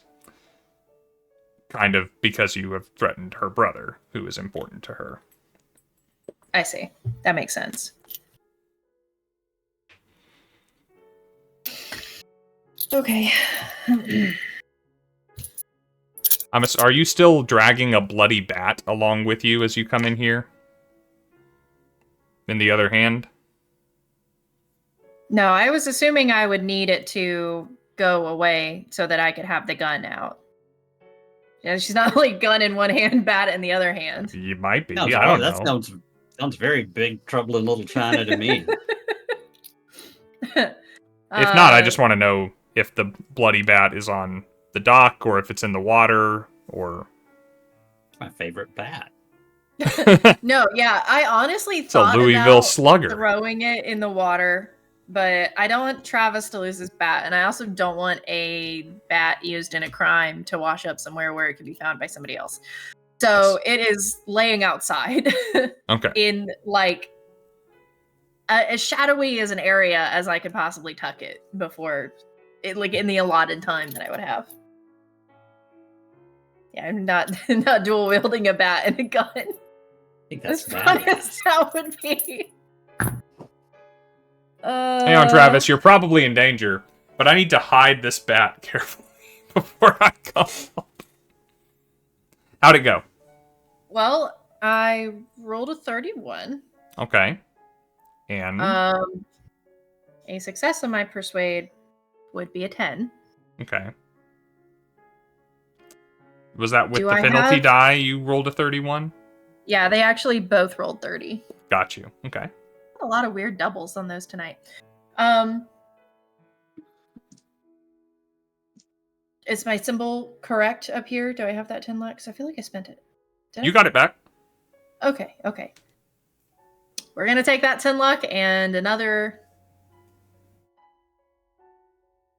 What I roll, a 31.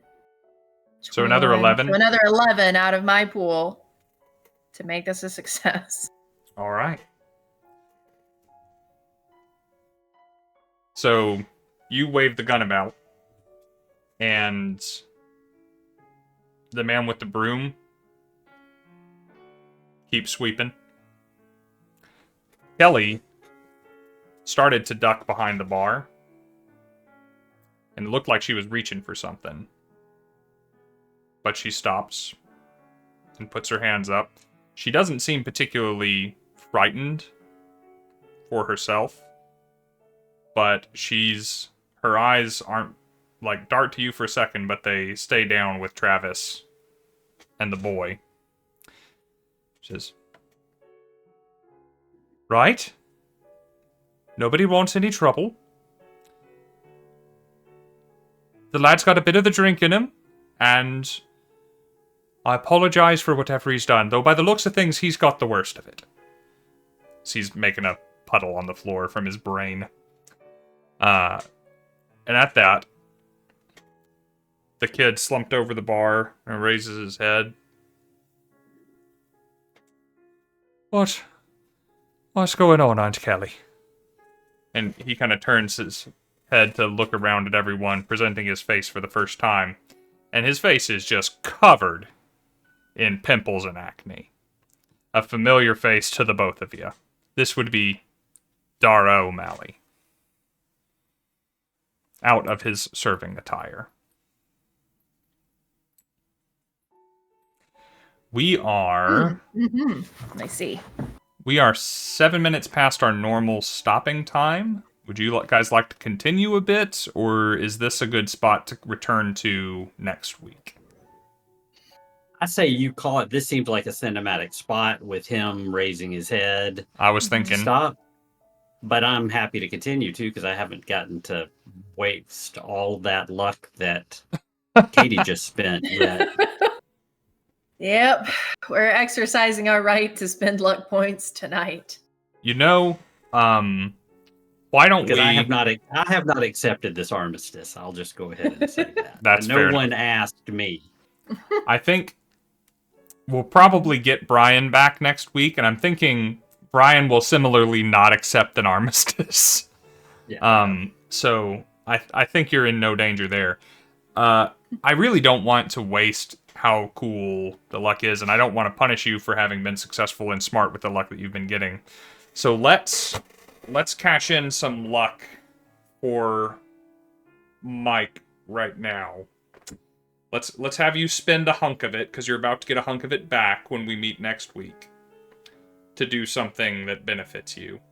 And it's a little bit unfair, because it's something that I would like to do anyway, but it's also... Like it, yes. Should I tell you what my intention is, or should I just let you drive and it's going to be best for me? I'm good with either. Let's save your intention for next week. Okay. Let's look at your luck basics page here real quick. Yep. You can regain a d6 of hit points with 20 luck. You can avoid certain death by spending all your luck. You can adjust weapon fumbles or malfunctions with 10 points of luck. So I'm just trying to come up with a good fine here. You said your baseball bat does a d8 plus your build of damage. Oh, not your build, your damage bonus. Your damage bonus, sorry, which is based on your build. Yeah. And your sword cane does the same thing. It does a d6. It does a d6. That is criminal. Well, like a broadsword does a d10 plus 1, I think. Yeah. Something like that. Like a long sword or whatever. But I guess the idea is that this is some sad letter opener or something. Let's say if you will spend 40 luck right now, you will actively have made a call ages ago when you were getting outfitted by the agency that you didn't want a frog sticker to be your primary weapon. And your cane, your sword cane, will be capable of a d8. Okay. All right. Well, that's a little better for sure. Yeah, I'll take it for sure. Thank you. That's good. It's as good as a baseball bat. Yep. Which it ought to be at least that. I think we will have occasion to probably do something similar to this again, or maybe you'll meet someone who can either upgrade it or replace it or something, because I think it's awful that, I mean, it makes perfect sense that a gun is capable of a large amount of damage, but a 6'6" individual with a sword should probably be doing something closer to that. I agree with that. I appreciate that. Especially since cool. the gun can do that at range, and you have to be in trouble to be using it. So it's going to be an ongoing project to bring Travis into the conversation with his primary sidearm. But you were lucky enough to have found someone who had an interest in keeping you alive in dangerous situations when you were being outfitted. That sounds good. I took the talent that I can spend luck to do additional damage because the sword cane sucked so much. Well, now it is going to be better. Now you can do even more damage. Nobody ever learns how to use a sword in a regular Cthulhu game because it doesn't make any sense. And so I did it here because I figured I had run into, maybe we would be in a museum or something and have something to grab. I'm a dungeon master at heart. I want swords to work well. Yeah, exactly. All right, guys. I think that is going to wrap it up for this evening then. We plan to be back next week. Brian should be back with us next week, I hope. If there are any changes to that, we'll let you know in the community Discord. Announcement-wise, for this week, if you are looking for Misty Mountain Gaming at a local convention, we are going to be in Houston for Trading Card Game Con, TCG Con. We are going to be in Missouri. I forget what the con there is. It's going to be in Missouri, though, because we've kept sending stuff to Missouri. And we're going to be in Atlanta this weekend for everybody who is down with us in the Southeast. So look for us. Say hi to our people who are out there on the road. I will be at none of those shows because I'm going to be here plotting for our next Cthulhu game. We will next be live. Eric, are you still in the chat? Do we have the mini painting starting tomorrow, or is that next week? Regardless, we'll be back to Spelljammer for D&D on Wednesdays. Brian will be running D&D on Thursdays. Ethan will be running D&D on Saturdays, and we got video games throughout. Always something to be watching here. We're almost to every calendar day on the channel now. So if you are feeling lonely or want something to be entertaining you or just want to hang out with cool people, there's almost always something going along here. Katie, when are you streaming next? I will be live on Friday. You know what you're doing yet? Usual. No clue. We'll figure it out. Probably some more puzzle games if I can talk Leo Yeager into it. If not, I might swing back around to Dead Space. We'll just have to see. Fair enough. Mike, you keep yourself to yourself most of the time, but any announcements or anything you want people to be aware of? No, I didn't make one of my Pulp Cthulhu videos this week. I might get back to it next week, but nothing new to report. If you're looking for me, you'll probably find me here. We'll look forward to that. And from all of us here... Oh, I need to raid somebody. Shoot. From all of us here at Misty Mountain Gaming, however, I would like to say, as I usually say, that just in case you don't hear it anywhere else this week, please remember that at least 3 of us here, and we at the channel, love you guys. Stick around for a raid. Love you guys. See you next week! Bye-bye.